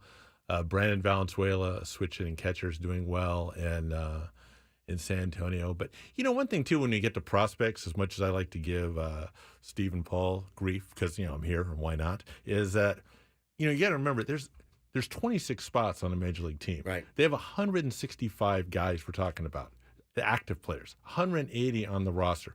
Most of these guys are going to be dealt. And so you got to think about this. If you're one of the top 20 guys, have 180 people, that's incredibly impressive. But really, when we're looking at guys who come up and help the team, and this is a broadcast or a show that talks about the San Diego Padres, right, you got to look at the top 100 guys. And, by the way Ben framed that question, you're pretty much saying, okay, the top 100 guys, no, I'm not doing that. And that's kind of like what the Orioles are doing. The guys beneath, I think you can kind of maybe make some deals, but I mean... But here's the problem, John, and I don't disagree with you. No. I'm okay with trading a lot of those guys, all of them that you just mentioned. I don't care. I want to see the winner at the major league level. Hey, I've listened to your show. I know that. Other teams, though, can offer more now than the Padres. Definitely. And have it hurt less because they have more of those, higher level, even outside of the top 20, top 100 guys. Yeah. They've got 105 and 108 and 115. Where the Padres don't really have those guys anymore. They have the top 100 guys, the ones that are left, but they don't have that next, group that I think other teams are going to be able to offer more compelling packages for Garrett Crochet or Yusei Kikuchi or whoever is being pursued here at the trade deadline. Well, go back to a couple years ago when they had the big deadline deal for Max Scherzer and all that, and people pointed out like the Dodgers. They were all in. They were making the big move. They gave away their top prospect. The top prospect they gave away was the guy you talked about earlier in the show, Keibert Ruiz. Yeah. He was blocked by Will Smith. Yep. And that's the type of guy you trade, and that's who teams look at. Like even in the Orioles made the trade to get Burns, the guy that they traded, the big piece, was a guy who's their third baseman. He's doing really well. Yeah. Joey Ortiz. Ortiz. There was no room for him in Baltimore. And if you're the White Sox, that's the type of guys that you're looking at. Who's a really good prospect where he has no spot on the major leagues? The problem with the top 4 Padres guys is you can see a place for them if they pan out coming up. And that's where it gets dangerous to trade someone. Like James Wood, we talked about that Soto trade, a lot. You had to make that move, but you could see a spot for James Wood. Oh, yeah. Yeah. And so that's where you kind of run into danger. And so, yeah, to get someone, it's going to be tough, not only because I don't know if you have the talent ready to offer someone like that, and also you want to have someone controlling, and you got to look kind of going forward because, I guess as Sergeant CBT, I didn't get an officer spot with the Colonel budget. But you have to look at where you have so many long-term contracts, you got to have some affordable guys like Jackson Merrill. Yeah, 100%. 100%. I couldn't agree more. And, if you're looking to add a back of the rotation starter and you're looking to add a bullpen arm, I think we have the pieces to get it done. May not be. But so do nine other teams that are also going for the same thing. Well, again, I mean, if you're going for Crochet and you're going for Luis Robert, no, you're not. You don't have it. You don't have it, and that's fine. You got to move on to the next thing. I don't know that I'd want. Let's let someone else overpay, in my opinion, for those two guys, the oft-injured Luis Robert and the guy that's going to blow past his innings limit if he hasn't already. Let somebody else overpay. I know the Dodgers already put in an offer. It was denied. It was a lowball offer. So I think someone's going to overpay for those guys. It's not going to be San Diego, in my opinion. I just don't think that you do it. Well, one thing, too, to go to Ben's point is, I don't know. The new system on the playoffs really is more of a crapshoot. That's exactly right. And the thing is, I don't know. Do I think Ben's right in that this is a championship team? They have all the pieces? No, they don't. I think Ben is right on that. Do I think they could catch a couple breaks? Yeah. Do I think I could see someone like a Michael King or Dylan Cease throwing 8 innings of one-hit ball? Yeah. 100%. Could I see them throwing 3 innings and giving him 7?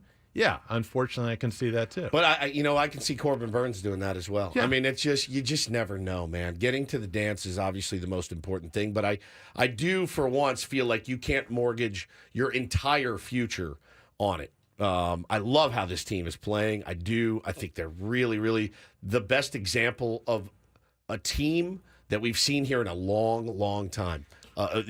Team-wise, chemistry-wise, all of that.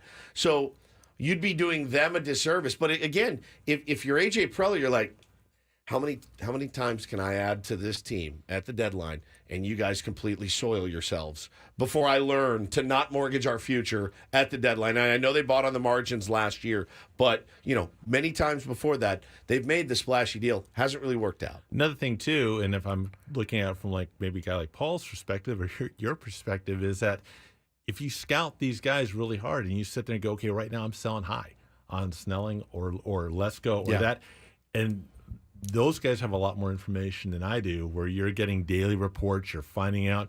Like, look, a knock on Lesko might have been his fastball and changeup are really good.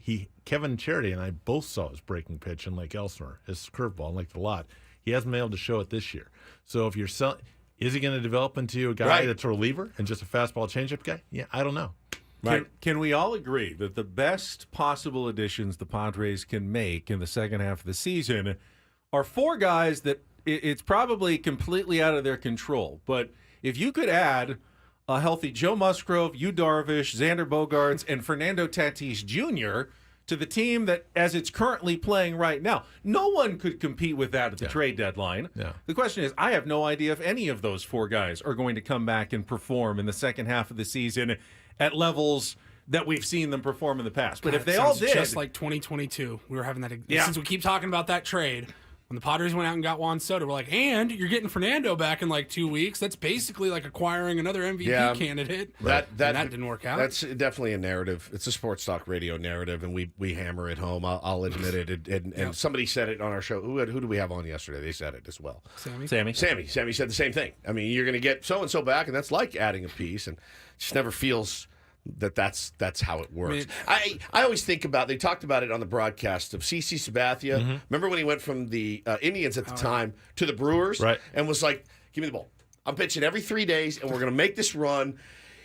We have not seen an impact player added to this team like that. I don't know that player exists anymore. I don't know that they're out there. I don't know that Garrett Crochet is it. I've watched him pitch this year. He looks fantastic. But he's going to blow past his number of innings, the most that he's ever thrown. So is that a guy I'm going to trade Ethan Salas for? I don't think so. Yeah, it depends. We got a lot of grief for putting Salas as our number 2 overall prospect. And we put Merrill, and people were telling us we're wrong, and how what Ethan does in the projection, he's going to be a better guy than Adley Rutschman.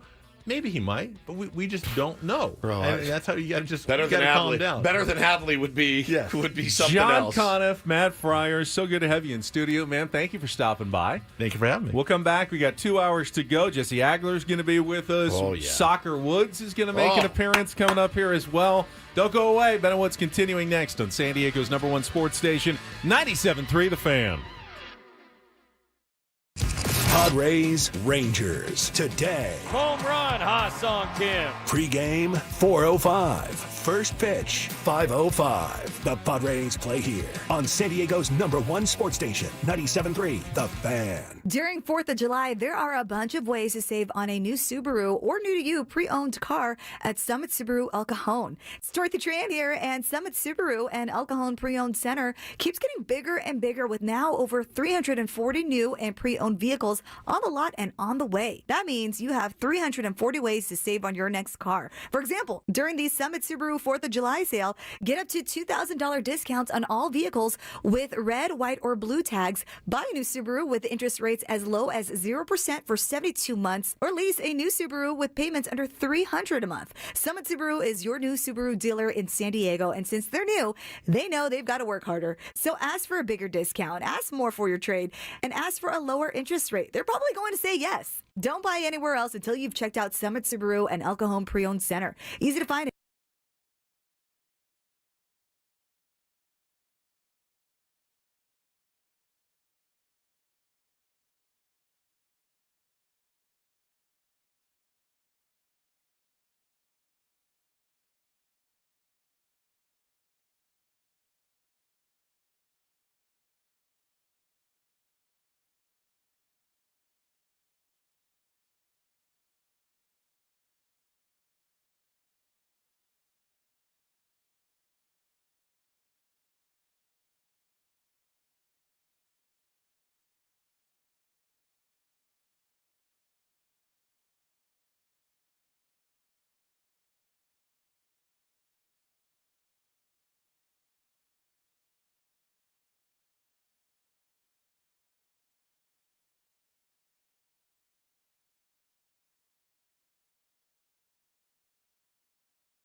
All right, we're halfway home on a Tuesday. Ben and Woods, 97.3 The Fan. Lovely to be here with all of you this morning. Thanks to John Conniff from Mad Friars for stopping by, hanging out for a couple hours, helping us run out some clock.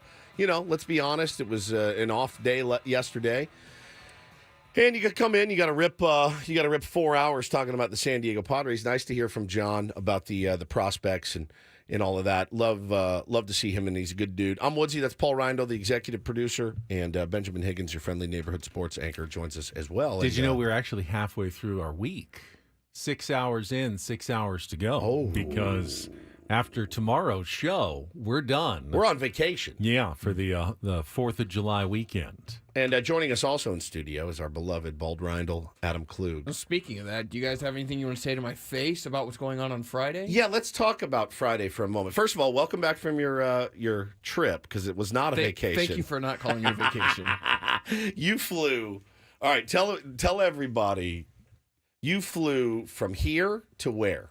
My parents, right at the start of the pandemic, we're all from Atlanta, but they moved to St. Pete Beach, which is right by Tampa. In Florida. So we flew to Tampa, spent 4 days with my parents. Okay, and you stayed in their home? In their home. Listen to this. 3 kids. So with my 3 kids, it was my mother's 70th birthday, so we were celebrating that with her, right? We surprised her. She only knew that my family was coming in. My brother, his wife, and his son from Atlanta, we surprised they were going to drive in and meet us. Okay. And then my youngest brother, who lives in New Jersey with his wife and his 2-month-old, were going to fly in. So she would have her 3 sons and their families all together. They didn't all stay there, though. They didn't all stay there. So we got in on... What are we talking? This is like Christmas vacation? Like everybody's just... It's her 70th birthday. Get the whole family together. Get everybody together. So we drove in on Friday. My brother was supposed to pick up my middle brother was supposed to pick up my youngest brother at the airport on Sunday as the surprise, but he couldn't get there early enough to pick him up, so he drove in on Saturday. So he gets in early on Saturday. I'm like, come on over. Let's hang out. He goes, no, we're going to lay low. We've been planning all this. We don't want to waste a surprise. I feel like his big daddy. We waste the good surprise on you. All right, you're starting to tell stories like my wife. So let's get what was your purpose of this? Because my youngest brother's flight got canceled. All right. He never made it in. He never made it in. Never made it in. I want to hear how awful it was. That's what I want to hear. Well, traveling with 3 young kids is never easy. No. Tuesday was the worst day. We flew from Tampa to Birmingham, which is about an hour 10 flight. So it's an easy flight. We were there for 4 hours maybe. My grandmother lives there, who is my kid's great-grandmother. They don't get to see very often. And I have aunts and uncles. So we flew to Birmingham, saw my family for 4 hours, and then rented a car and drove to Atlanta 2.5 hours. That was a long day. And you lose an hour going east. It's a nightmare. It's a nightmare. And then we stayed with my in-laws for 4 days in Atlanta. How was that? They didn't have anything planned for us. Nothing. Just wanted to be, quote unquote, be with the grandkids. Do you guys do the bit where you, like, because I have young kids, when I go see my family, I'm like, here you go. I'm like, they're yours. And Hannah and I will go do stuff. No, we don't do that. You know, you're there. We've got a just about 2-year-old. Yeah, just under 2. So he's constant supervision. It's a tough scene. Welcome back. Thank you. It's one of those. It's good to be back. I wanted to be back. I wanted to get back. You missed a really fun week of Padres baseball. That's I for watched sure. all the games. Yeah, it was amazing. It was incredible. Can I just say that I love Jurickson Profar? Yeah, we all do. I love him. He's great. I'm so glad he unblocked our entire show. Yeah, good vibes. He only follows Ben though. I noticed. Is that true? Yes. He does not follow me anymore. I thought he followed us in spring training. He's since unblocked me, or he's since unfollowed me. So I love him. He's one of Bo's favorite players for sure. Yeah, he does follow me. Yeah, he follows you. Must be nice. Yeah. At Jurickson Profar. Mr. Negative, Mr. Never Negative, Ben Higgins over there. He's got the good vibes over there. He does. So Friday is one of those days where it's like, hey, we took Friday off. But then come to find out yesterday, Sam Levitt's actually going to be doing our show, which I'm fine with. Sammy Levitt's always welcome to. I just feel like a heel a little bit. You are. That he's coming into work 4 hours while we're going to be doing what we're doing. He'll be broadcasting twice on Friday. He'll do the morning show from 6 to 10, and he's got Padres pre- and post game that evening. That's just poor management on your part. Yeah, I think so. That's just bad planning, I think. Thursday is a company holiday. Correct. A federal holiday. Like most people should have Thursday off or get off early, whatever. And then Friday is that one. When there's a holiday on a Thursday, you're like, Is it a company holiday? Is my boss giving me the day off? Or It's do like I that just Friday after do I Thanksgiving. just take the day off? Because I'm not coming in on Black Friday and doing a show that You morning. have two choices. Either everyone gets the day off, or you get the least productive work day of the year from everybody that you've made come in. And now you have the bad will of just having them all come in for the very unproductive Friday, Right, like where they can't get much done anyway, because generally, the other people like sales, call it business. Is sales working let's that sell Friday? something. Well, no one's working today, so who am I going to sell anything to on this Friday? I got into it with our boss. Did you? He says the salespeople will be working. I told him. Yeah, I told him. How are they going to be working I on told this him Friday? I didn't buy it. No, they're not. So here's the thing. I was in sales. There's no way. From our perspective, Adam, call it a month, 6 weeks, 2 months ago, when we were talking about taking time off in the summer, you told us, we said, yeah, we're going to take the 5th off. You go, I believe it's not a company holiday, Friday, July 5th, but Michael's going to just give everybody that day off. I don't remember saying that, but even if I did, I believe gives me some wiggle room there, and Michael, opted to keep the offices open. Well, you didn't tell us that. Now But you guys- now Sammy hates us. No, Sammy just. First of all, I did not order or assign Sammy to work. I offered him the opportunity. I said, if you would like to do it and do something different than what you normally do, it's there for you. There's no pressure. I won't be upset if you don't. When It's just somebody there for says you. no pressure, I won't be upset. If you don't, it actually means there's pressure, and I will be upset if you don't. There's no pressure. When somebody says no pressure, that means that's literally- the you know when I feel the most pressure is when somebody says no pressure. Every time. We would just go to network. And look, Braden and Scraby, they wanted to work. They wanted to get their opportunity and get an opportunity to fill I'd in. much rather have Sammy in doing the show than going to network that's not going to talk about Padres. And for the people who do want to listen, even if they're not working and are at home, you'll have that option of Sam Levitt. Now, I don't have the same qualms that Woods does, because while Sammy works very hard, as you said, he wants to be here.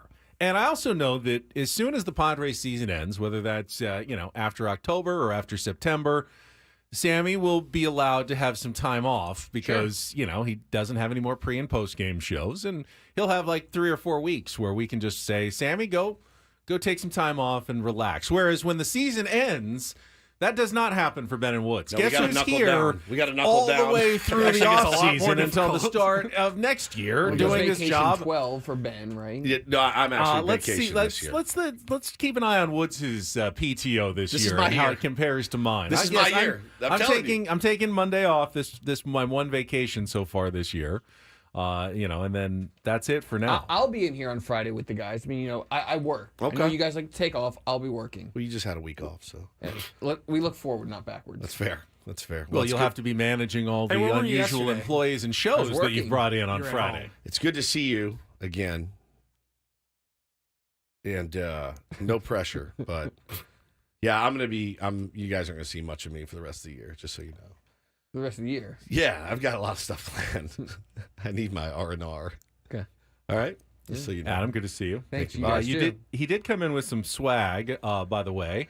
Padres delivering giveaways for the upcoming homestand, including the Look one at that that. Woods has already claimed. Well, this is the Nando Calrissian bobblehead for Star Wars weekend, which is coming up this weekend, July 5th through 7th against the Arizona Diamondbacks. Now, if you want one of these, you need a theme game ticket. So I told the And wife, that's- so we're going Saturday, and I said, we don't have the theme game ticket. And she said, you have to come up with, if I don't go home with that, I'm a dead man. So I just saved you.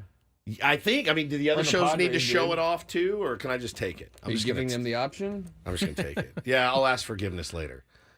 It's about as clever of You're a welcome, Hannah. Thank you. Star Wars Save tie-in me. that you can come up with. Nando Calrissian. It looks so cool. Really clever. And then Adam also brought the throwback 1984 hat presented by San Diego Community Power. This is the giveaway on Wednesday, July 10th. Padres hosting the Seattle Mariners. That's a 3:40 game. This does go to all the first 40,000 fans in attendance. It's got the SD, but also the very cool lowercase Padres 1984-esque logo on the side, celebrating the 40th anniversary of the 1984 World Series team as well. And then they wrap up the first half of the season with the Atlanta Braves coming to town July 12th through the Bunch of 14th. bums. So Yeah, still the wild card leaders, though, in the National League. Not playing quite as well as they have in previous seasons. I just thought it'd be nice coming from my mouth to hear that. Yeah, well, I trust you when your Atlanta Braves opinions are there. Now, Padres may or may not be able to compete with the LA Dodgers at any point in this season for the NL West, but there is value in taking that first wild card spot. Yeah. They're, 3 games behind the Braves with, plenty of time to try to at least get the first wild card. And if you're going to have to play a wild card series, play it at home. Have those games in your home yard. And the Padres, certainly, that's a feasible, realistic goal for the San Diego Padres, I would say, in the second half of the season. Not just make the playoffs, but put yourself in a better position by getting home field advantage for that wild card series, whether it's against Atlanta or, the St. Louis Cardinals or New York Mets or whoever it might be. I know the Padres played well on the road earlier this year. I know they beat the Mets in a wild card series a couple of years ago on the road. Can we all agree it's better to have to bring the other team in and have them be the team that's on the road for that series than having to go on the road yourself? Of course. Yeah, I mean, I know I said it earlier in the season. The way that they're playing on the road, let's just make sure we play on the road. But that they've come back down to earth in that, and they've played very well at home. They have, and yeah, I mean, it's kind of the calendar turned into June, and the boys started playing well at home. Ball started launching out of Petco Park again for us as well. That was the most frustrating thing of the season, Benny, when everybody else was hitting home runs at Petco Park, except for the San Diego Padres. So you couldn't, everything's dying at the track. Yeah, for us, for the other teams, the ball was flying out of the yard. It was crazy, but it's all, as baseball typically does, it evens out. So, yeah, man, I just want to get there, man. I just want to make the playoffs. That's what I want this team to do. Covering that playoff run a couple years ago was the time of my life. It was such a blast. Yeah, I mean, I think first wild card spot is a realistic goal. I know people don't want to just give up the division to the Dodgers. Bro, they're so incomplete. They're so incomplete.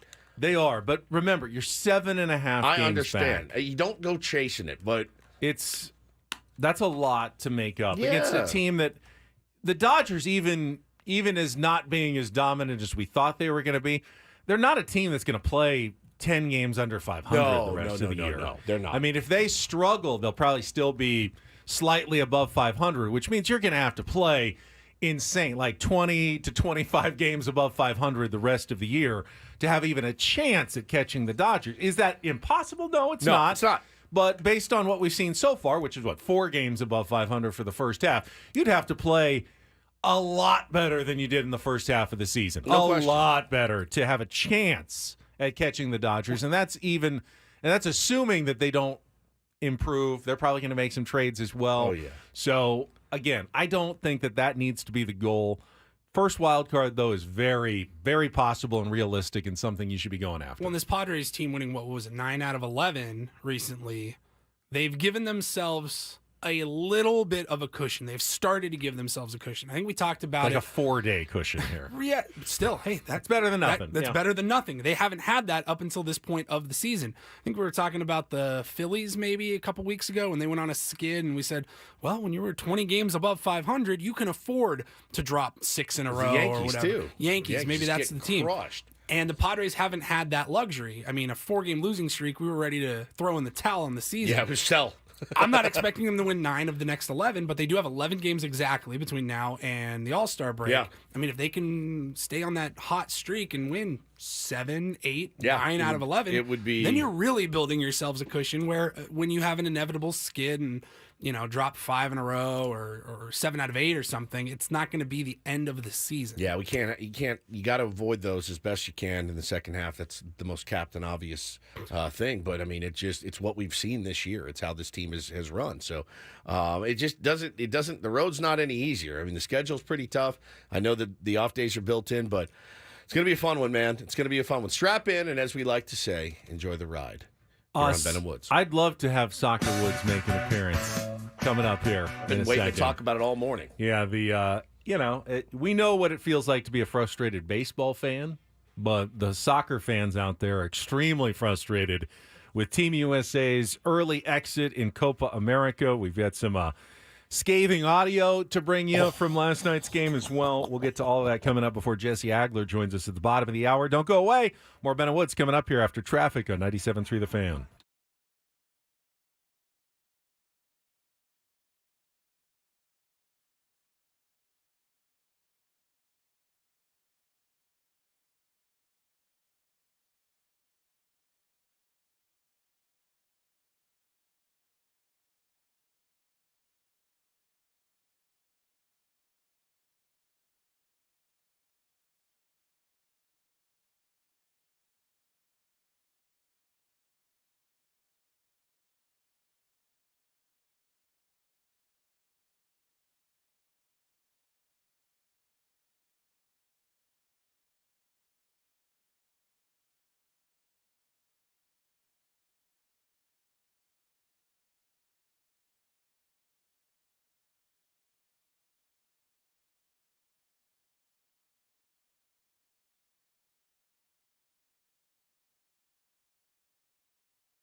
So imagine a universe, Woods, in which the Padres, and we're just as big of Padres fans as we always were, but instead of playing 162 games every season and then potentially the playoffs, they play actually 3 meaningful games every 2 years. And if you don't do well in those, then the last 2 years have been a complete disaster. Even if you played pretty well in one of the games, let's say you put a lot of runners on, got them in scoring position, but you guys didn't come through. You went 1 for 10 with runners in scoring position. That feels right. In your one game that mattered in 3 years, and you ended up losing 1-0. Isn't that what international soccer kind of is? Yeah. And, Team USA played in Copa America, which is the biggest event in between the World Cups in international soccer in the Western Hemisphere. Yeah, as my buddy explained it to me last night, look, this is a really, really good opportunity to show what they're going to see in a couple of years and what you're building towards, and are you on the right track? That's really what it is in regards to the World Cup. Are you on the right track right now with the U.S. men's national team? And boy, if you watched the game last night, I don't know a lot about soccer, and I tweeted it last night. I said I'm literally one of the reasons I'm reluctant to get super into it is I think much like the umpires kill me in baseball. They kill me. Soccer seems to be worse. It's one of the reasons basketball drives me nuts too. Just the just kind of foul here, not a foul here, and my timeline is filled. I have a lot of friends that are super soccer fans. Every weekend, my timeline is filled with people ripping VAR, ripping the refs, and I'm like, can my blood pressure handle super soccer fandom? I don't know that it can. So if you were following, the U.S. lost their second group play game against Panama when they took an early red card and had to play a man down for the entire match. So if it was baseball, you'd be like playing 8-on-9 without a fielder for the entire game. Puts you at a real disadvantage, and that put them in a must-win situation yesterday against a really good team. Uruguay, considered one of the top sides in South America, and it was always going to be their toughest match. And it's not like the U.S. played horribly. They only gave up the 1 goal, and they had some chances. They just couldn't convert. The referee was like you play your one big game in 2 years, and Angel Hernandez ends up being the ump behind the plate. That's like, it. Oh! And I guess this guy had not had many opportunities to be a referee on the biggest of stages. And I think based on my timeline, I hate to come on here and go off half-cock like I know what I'm talking about, because I'll be the first to admit I really don't. I'm just going off what I see people that I respect saying, no, Woodsy, this guy is really, really bad. It doesn't mean, though, they didn't have plenty of chances. Even I, the very novice soccer fan, noticed plenty of opportunities to, at least for 2 goals that I can remember off the top of my head, that I went, oh, wow, that's going to come back and hurt you. It was a really physical game, man, really physical early. Uruguay is a really good team. I mean, watching them play, yeah, you kind of understand where the fervor lies for soccer at the highest level. But again, as a non-soccer expert, I remember watching World Cups 15, 20 years ago, and I always felt like, all right, the U.S. is definitely overmatched in this game, but maybe they can use their speed and counter punch and score. Yeah. It felt like watching against Uruguay that the U.S. had the ball for a lot of the time. Yep. They're making the passes that the other team was. They weren't like outclassed. They simply aren't finishing. They aren't getting the goals that they need to get. And, don't take it from us. Take it from the experts who know. And after the game, on the Fox Sports 1 broadcast, they had the crew sitting there at the desk.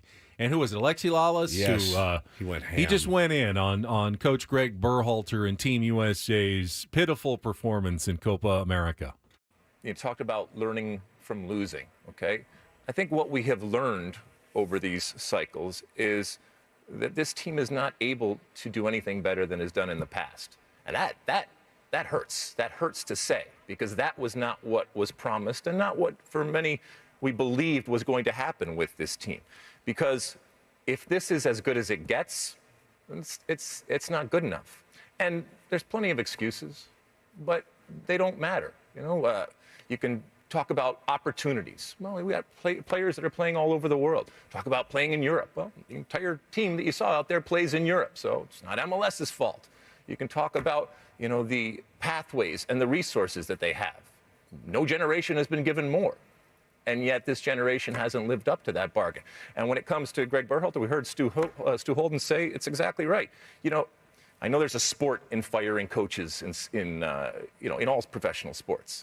And I know the knives are out, and they should be, because this is not good enough from Greg Berhalter. And you have to ask yourself, with 2026 coming barreling down the pike, it's going to come real Less than quick. 2 years away, Mike. All right? We can't afford to waste it. We can't afford to be embarrassed. And we can't afford to arrive in the summer of 26 with a team that has not progressed, that has not evolved, and has not improved. And I'm sure if Greg Berhalter was here, he would say, oh, but you don't see what's happening inside. I don't give a crap what is happening inside. I don't care about the dynamic. I don't care how much your players love you. I don't care how kumbaya it is. All I care about is I see a U.S. men's national team that is better than before. And we haven't seen that, and that's a problem going forward. Is that on the players? Is that on the manager? Is that on the federation? Where are we saying you need to be better?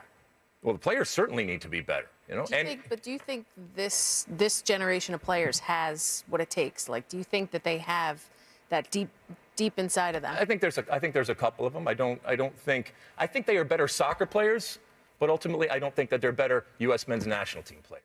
Yeah, somebody said in the chat that looks like some controlled rage. Yeah, it did, and he he was pretty strong on it last night. And again, I saw a lot of the same sentiments echoed online last night by some people that are much more in the know than me. But I don't know enough to know. Like, is it like any other sport, like in baseball, when we're talking about the players are going out there, they're the ones that are playing. Like, how much of this embarrassment, as it's been tagged over the last couple of days, is on the coach. And they asked the players. They asked some of the players about it last night. Which is credit to the reporters for asking. Like, hey, is Greg Berhalter the guy to lead this team? And I think they were reluctant to just throw him under the bus, but they said, yeah, it's on us. We didn't finish last night in a couple opportunities that we had, and they didn't. They had opportunities to do it. Refs be damned. And even I, with my novice eyes, could tell you had a couple opportunities you needed to bury it, and you didn't. Ultimately, the next game, important game that Team USA plays that everybody will care about, won't be until their first game of the World Cup in 2026. Yeah, that's the tough part. They'll have international games, but they don't have to qualify because they're the host, so they're in. So essentially, they will not play another meaningful game for 2 years, and then that next meaningful game will be the biggest game they play this decade because they'll be hosting a World Cup, and it'll be this one chance for this Pulisic generation to show what they've got. They got 2 years to get it right now. And that's it. And you wonder, will you make sweeping changes right now to that team, or does this guy get a chance to see it through? Going to be interesting. We'll find out. All right. Jesse Agler is going to join us next, voice of the Padres, Incorporator Tuesday. He's in Texas, getting ready for the series against the Rangers, chatting with Jesse Agler when we come back with Ben and Woods on 97.3 The Fan.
The Fan is brought to you by the Frozen Ropes baseball and softball training facilities. Hey, parents, Frozen Ropes Softball Summer League starting up, registering softball players ages 6 through 12. 6 games, 6 practices with professional coaching starts mid-July. Make it a Frozen Ropes summer. Go to SanDiegoFrozenRopes.com and call to register today. It's always weird when I talk about one of the things that you usually talk about. Yeah. Like Frozen Ropes, or if you were talking about like the Farmer's Dog or SDFatLoss.com. Yeah. But I don't mind. Throw it in there. Sounds like fun. My little Frozen Ropes player will be here in about an hour. Mama's got to drop him off. It's the summer juggling of mom's got to work, kids need care. I salute all of those parents out there, man, the 9-to-5ers. I don't know how you do it. I really don't. I mean, I am very lucky, and Hannah's very lucky with our schedules that we can handle it. 9 to 5, single parent or something, forget it. You feel guilty because you can't wait for school to start again, that structure, but you know that the kids don't want that. It really has nothing to do with structure. It has to do with a place that you can dump your kid off for like 8 hours and then do what you want to do. That's really, I mean, if I'm being completely honest with you, that's what it is. I know it's even harder for Jesse, who has to be traveling during the summer as well. I bet Mrs. Agler is just on him. We will talk with Jesse Agler and get his thoughts from Texas right after a check of traffic here on 97.3 The Fan. From the 97.3 The Fan Traffic Center, here's Kelly Danick. Traffic is sponsored by Valvoline Instant Drive-Thru Oil Change, your trusted instant drive-thru oil change. Still seeing some residual slowing from this earlier crash northbound 5 before Civic Center. Collision on southbound 5 Coastline just before Carmel Valley Road. Got a car and semi involved in this one. Appears to be over to the right shoulder. Stop by any of the 30 San Diego Valvoline Instant Oil Change Centers. You don't have to get out of your car, and it usually only takes 15 minutes or less. Plus, get a free courtesy check of your tires and battery. Visit SoCalOilChange.com for directions and discounts. SoCalOilChange.com. I'm Kelly Danick with Ben & Woods, San Diego's #1 sports station, 97.3 The Fan. So as Jesse joins us from Arlington, Texas, and baseball season, he's working almost every day. When the Padres are at home and they have a rare off day, I know he's at home and, helping out, doing whatever he can. But there is those weird situations during the baseball season where you have an off day on the road. Like yesterday. You can't really do anything. Can't do anything about it. Just it's a day off. It's a day for you. There's nothing you can do at home, Jesse. So how did you spend the off day yesterday in Dallas? I have said for a very long time that the most valuable days on the baseball calendar are the road off days. And it's exactly what you just said. It's like, sorry, when you're at home and you got an off day, there's family stuff. You're doing dry cleaning and laundry. Yep. Like a dentist or whatever, like anything you need to catch up on, that's what the home off days are for. And so really the only, for me at least, the true off days are the ones on the road. So it was pretty low key. It's like 1 billion degrees here. Yeah. Texas is great, right? Because you combine the heat of Arizona with the humidity of Florida. It's very cool. And you put it all into one. It's really amazing. So didn't, get out and about or anything necessarily, but, worked out. Walked over to a place close by for lunch, saw Mike Schilt there, and he was, it seemed like having a very similar day that I was. Why were you at Chipotle for lunch? Why were you at No, Chipotle? it wasn't. There's no Chipotle within walking distance. So, but yeah, it was like, whole lot of nothing, I think is how he put it. Everybody, I think, just trying to rest and recuperate a little bit. So, kind of a low key day, recharge here. It's a much, much friendlier schedule in the next month than it was in the last month in terms of, how often they're playing and days off. So, hopefully, you'll see that reflected in the win-loss record because, as I'm sure I've said to you guys and Tony and I have talked about a lot too, I think, some of the struggles that the Padres had in the last, call it 5 weeks, had to do with the fact that the schedule was just gnarly and those lack of days off. And then you get into a situation where you had a couple starters who weren't regularly going deep into the games. It puts you so far behind the 8 ball. But now they're going to be in a position for the next 5 weeks, really, where they're able to absorb, some more stuff like that. And we'll see how it goes. If I were you, if I was Jesse Agler doing the same role, I wouldn't even call home on those days off on the road. I would not make the phone call. That doesn't work, no. Well, I shoot a text. Hope you guys are good. I'm going to the JFK Museum right now. See you guys later. There's just no way. I get my ass kicked every time Jesse Agler, the Incorporator, joins us here on a Tuesday. Jesse, obviously you getting a chance to go to Fenway Park. We were texting about it a little bit. Pretty incredible, man. Pretty freaking incredible to go. That ballpark is a cathedral. You got to do all the ins and outs. You got to go out and... What does it smell like inside the Green Monster? You know what? It's funny. The Green Monster. So the day I went in was Sunday, the day game, and it was really very warm and steamy outside. And I was like, it's probably going to be pretty gross inside the Monster, but it was kind of damp and cool. A little bit like a wine cellar feel almost. Not wine, but like number placards and name placards for all the different teams. But it was actually, it wasn't too dank or anything in there. There's, I guess, a fair amount of ventilation because there's all the holes in the slots that go out there. But yeah, it was just, it's really, really neat. I mean, I'd been there only once in my life. It was, summer after junior year of high school, looking at colleges with my dad. And it was before the Red Sox had won. So it was before Fenway was crazy. And we literally, I just remember, walked up to the box office, 20 minutes before the game, bought 2 tickets and went to a game. That was in the summer, I guess, of 99.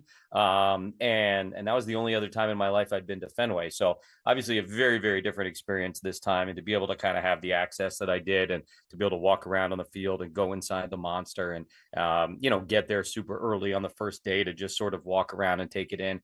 Special, man. It's one of the best parts of this job as like a total baseball geek, to be able to experience those different places and do so in a very special kind of intimate way. The fact that I can just roll up there at 2:00, before a 7:00 game and almost have the place to myself, right? Is incredible. So, you guys know I'm a big geek with that kind of stuff. It was very special. And while Globe Life is not necessarily of the same historic significance as Fenway, this will be my final ballpark to check this series for the Rangers. The 2 times, the couple years that the Padres have played here was COVID, so we didn't get the opportunity to come. And this will complete the circuit for me tonight, which I'm excited about. You're done. That's it. Every friggin' ballpark. That's incredible. Till they build a new one. Yeah. That's amazing. Yeah. Look at you. Jesse, let me ask you, because the All-Star game is coming up at that very same park in 2 weeks from today. And I wondered, like a week ago, I could have made a pretty compelling case for Jackson Merrill to be included on the NL team. Now it's hard to make a case for leaving him off the National League All-Star team. Do you get the sense that word is getting out about Jackson Merrill beyond San Diego and what he is now doing in his rookie season that is pretty incredible now? No doubt about it. He's definitely broken through the West Coast news, if you will. Sometimes, as we all know, that wall is a difficult one to push through, but I think he has. There's been a lot of talk about him. All-Star, I haven't taken like a close enough look at, the voting and all that kind of stuff to see, the other names that are involved. He's not in the final vote, but he could certainly be a reserve. He has the best WAR of any outfielder in the National League. Might end up as reserves. Yeah. I haven't looked at the names and the numbers, for all those guys. But look, from a numbers standpoint for him, certainly those are all-star numbers. I don't think there's any doubt about it. And when you start considering getting a rookie who's going to be a top vote getter and rookie of the year, if not the winner in the National League, into the All-Star game, for MLB, that's a good move, right? I mean, you want to be able to showcase somebody like that because this is a budding star in the league. I think I said on the air to Tony after the Brewers series, when the Nats were in town, I said, it kind of felt to me like in the last week, Jackson Merrill had leveled up, like in a video game, like he had kind of just gotten to that next point. And since I've said that, I feel like he's leveled up 3 more times. I mean, it's been absolutely incredible watching this guy, exceeding every expectation I had, honestly, in terms of what he'd be able to provide. And he's been a critical piece to the success that this team has had, not just on the field and not just with the numbers, but I think the energy and the intensity and the kind of the personality that he brings is really important to this team as well. And, if you're watching these games or listening to these games or going to these games, you notice that it would be impossible to miss. So, there's no doubt he's becoming more and more of a national story, and he deserves to be, because it's remarkable what he's doing. It really is. Talking to our pal Jesse Agler here on Ben and Woods this morning. And I got to imagine the last 10 days or so have been pretty awesome to be in your position. I mean, some really good baseball, like you got the walk-offs, you got the benches clearing, you've got the kerfluffle the next day at home plate. Like, that's good stuff. And I know that you guys run into, the dog days of August. We all do. We do covering the team too, where it's like, what a slog it is to watch this game sometimes. But, man, you live for, like, the last 10 games or so. It has been so much fun. And like, most importantly, obviously, is the wins that have gone along with it. What is it? 9 out of 11 now. Winning is always more fun. People think we're better broadcasters when the team is winning. I'm sure people think you guys are better at doing your show when the team is winning. 100%. I mean, it's funny how that works, right? But, like, yeah, I mean, it's not just that they're winning, to your point. It's that they're playing very entertaining baseball. And I've said really all year, they play a very watchable brand of baseball. We're lucky enough, right? We get to see now with the schedule as it is, we get to see literally every team in person. There are a whole lot of teams, even good teams in Major League Baseball, that play hard to watch baseball. Sure. And the Padres don't. They put the ball in play. They strike out less than any other team in Major League Baseball this year. They've got this sort of really interesting, entertaining lineup, different guys that can do different things, different ways. They can run when they want to. They play really good defense, generally speaking. It's great because it's not just that they're playing winning baseball. They're playing entertaining baseball, fun baseball. And again, the word I keep using is watchable baseball. Like, there are, again, and I'm not naming names, but there are really, really good teams out there that are just bad to watch. They don't play a fun brand of baseball. They just kind of sit around and they eventually bludgeon you and they take a billion pitches and it takes forever. Padres aren't about that. It's just such a different approach than they had last year. And it's really fun to watch. And I tell you what, if more teams sort of committed to trying to play the kind of baseball that the Padres play, I think MLB would be in a better spot around the country, because it's noticeably different how the Padres kind of approach things than most every other team in the league. Talking to Jesse Agler. He's with us from Texas. Padres Rangers tonight at 5:05 here on 97.3 The Fan. And Jesse, I know you always take a pretty measured approach when it comes to the trade deadline. What will happen will happen. And AJ Preller's always active, but you do hear things. I mean, do you have any expectations here about what might transpire over the next few weeks? Yeah, I mean, they're going to try and add. This window, let's call it opening in 2020. Officially, like this is the heart of the window. You've got guys in their primes. You've got the whole thing set up to make a run. There's no doubt. And, I don't care about how last year went and how disappointing it was. I remember going on with you guys at some point, and we said, you have to remember that it's always bigger than just the 1 year. And look at the Rangers. They won it all last year. They've got a not good record this year, one of the worst records ever for a defending champion going into the month of July. That doesn't mean they can't be great again next year. Think about those Giants teams that Bruce Bochy had, right? 2010, they win, on and on. I think in 2013, in between the second and third titles, they ended up finishing like 10 games under 500. So point being that this window is still the window. The window is still open, and the Padres are still really, really, having the goal of wanting to win it all. Even with the disappointment of last year, that never changed. And I think a lot of people, around the league and around the country who weren't paying as close attention as all of us, thought, oh, they traded Juan Soto. They're not bringing Blake Snell back. They're not trying to compete. That was never the case. This team still always had World Series 2024 at the top of the to-do list. And, now, especially the way they're playing, there's no way that's changing. And that means that they're going to be in a position to try and get even better at the trade deadline. Now, what actually happens, what comes together, who knows? There's a billion variables that go into all of that, but you better believe that they're going to be trying to make themselves even better because they believe, rightfully, by the way, that this is a World Series caliber team. And that is the goal for everybody involved in this organization. Jesse, let's see. We kind of get to the dog days of summer when it comes to the incorporator, so I'm counting on Woods to break us out with a good choice this week, and I don't even know what you've picked. Bro, I found this word, okay, and I'm still looking for how to say it, so I sent it to Paulie for the pronunciation. Go ahead, Paulie. Nudiestration. What? Nudiestration. Nudiestration. Why did you pick someone on the internet who speaks a foreign language? That's just what popped up. Nudiestration. What's the definition? It's a good question. I'm glad you asked that question because I'm looking for it right now. Firing on all cylinders. We really are.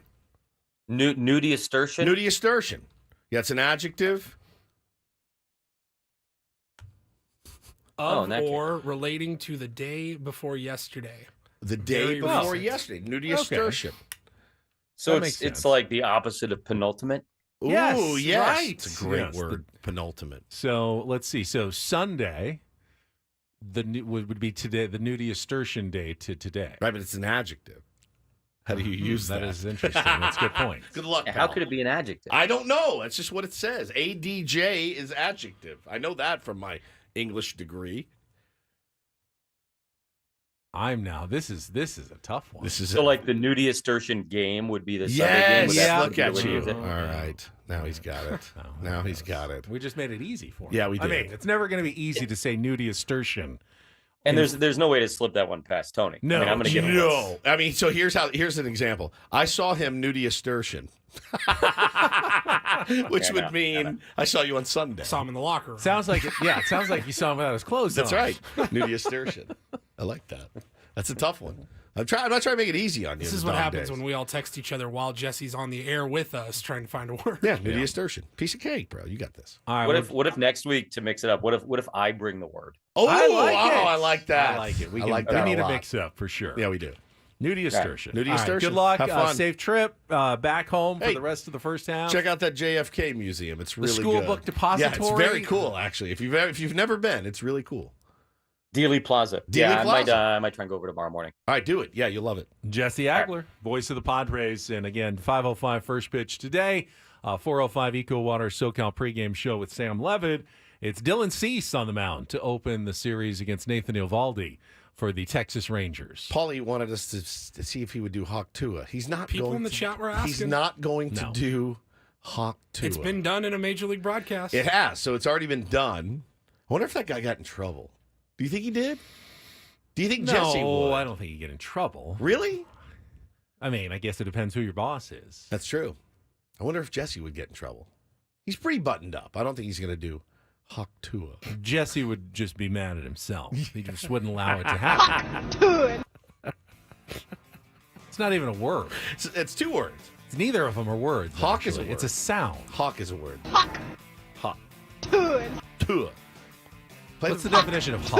Spit on that thing. You get me? I do get you. What's the definition of hawk? Hawk? Yeah. It's a bird. Well, see, not in this context. There's nothing bird. They're not talking about birds there. I will come back. Reindl Report. Final hour of Ben and Woods next year on the Fan.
Just had Jesse Agler on from Dallas, and he said he might do the JFK Museum. I did at least the tour when I was a kid. The only time I went to Dallas with my grandmother, and I saw the grassy knoll and the school book depository. The X.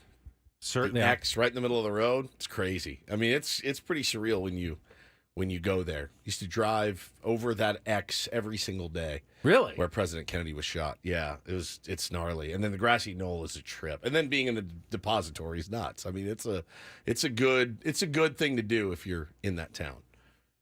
But I have no reason to really go to that town. My parents don't even live near Dallas anymore, so they're 2 hours away. So I don't get to spend as much time there, but I would totally go back. Such a sad and macabre moment in American history. But there's been so much media, movies, television programs that have dealt with it over the years that it's become almost mythical in its significance to American history. It's still, I mean, every year you're like, what really happened? Like the assassination of President Kennedy. It's never going to die. Yeah. And me, I'm as far from a conspiracy theorist as possible. That one is, some of those you read, you go, oh, makes sense. Makes sense. The magic bullet. I mean, it's fascinating stuff. And to go sit and look through the window it gives you a little bit of the heebie-jeebies when you do it. You must have been pretty little when you went. Yeah, I was very young when I went. It's didn't pretty really awesome. have the historical context necessarily, but even as a 9 or 10-year-old, you certainly had heard of the JFK assassination, and you knew it was a president and a big deal, and to be in the same spot that the history, as sad as it was made, was definitely memorable to be there. East County Crest wants to know, Woodsy, did you ever go to Billy Bob's? I did. Quite a bit. What's Billy Bob's? The world's largest honky tonk, and it's in Fort Worth, and it's awesome. I mean, they have bull riding, they have mechanical bull. It's nuts. It's nuts. It's maybe the size of Petco Park. I mean, you walk in, you're like, buddy, I can't find you. I'm not going to find you. I mean, it is massive. There's more than one bar and room there. Oh, dude, it's huge, huge, huge. Billy Bob's kicks ass. We used to go there and watch bands and stuff play, and Fort Worth's great. Fort Worth's a great little town. But yeah, I just have no reason to go back there. Look where I live. So I always tell my parents, no, you come here. This is paradise. Not going to come there. We've done that. Come on out here. There's plenty to see. Plenty to do. Well, Padres' last road trip before the All-Star break. 3 more games in Texas today, tomorrow, and then Thursday, 4th of July day game, and then back for the final 8 games at Petco Park, the last homestand heading into the All-Star break. We'll talk more Padres baseball coming up. Right now, though, Paulie's got some headlines. It is time for the Reindl Report. And get things started here with our today's edition of the Reindl Report. Now tuned into the greatest. Welcome to the Reindl Report with Paul Reindl. Hi, Paul. All right. 2 stories from the world of sports that we haven't gotten to yet. We'll start off in Major League Baseball. And 1 story that you didn't know you needed. Are you laughing, biatch? It's the Reindl Report Hey, Paul, how you doing? Okay, how are you? on 97.3 The Fan. Are you ready to bless the mood? I need some help, please. That was good. Can I get a yeah? Oh, yeah. All right. All right. Good morning, my friends. Good morning. Today would have been a big day on this show 5-6 years ago. It's Hard Knocks Day. I did not know this. It's July 2nd. I guess training camps are about to start. Not for another 2 or 3 weeks. I thought it was always think. later in it's July. Later in July, I think. Well, the reason it feels like Hard Knocks is starting earlier than normal is because, well, it is. There are 3 different versions of Hard Knocks this year, gentlemen. I think we've talked about it in bits and pieces over the last few months, but I've got it all kind of broken down here. There will be 5 episodes of the first installment of 2024 Hard Knocks beginning tonight on HBO Max. Okay. It's the off-season version with the Giants. 5 episodes going from July 2nd through July 30th. Okay. Then you will have the training camp version, which I think is the more traditional That's the one we're used that you're used to. That's Right. with the Chicago Bears. Interesting. That's going to run 5 episodes as well, from August 6th through September 3rd. Okay. Then we have the in-season version that they have tried in the past.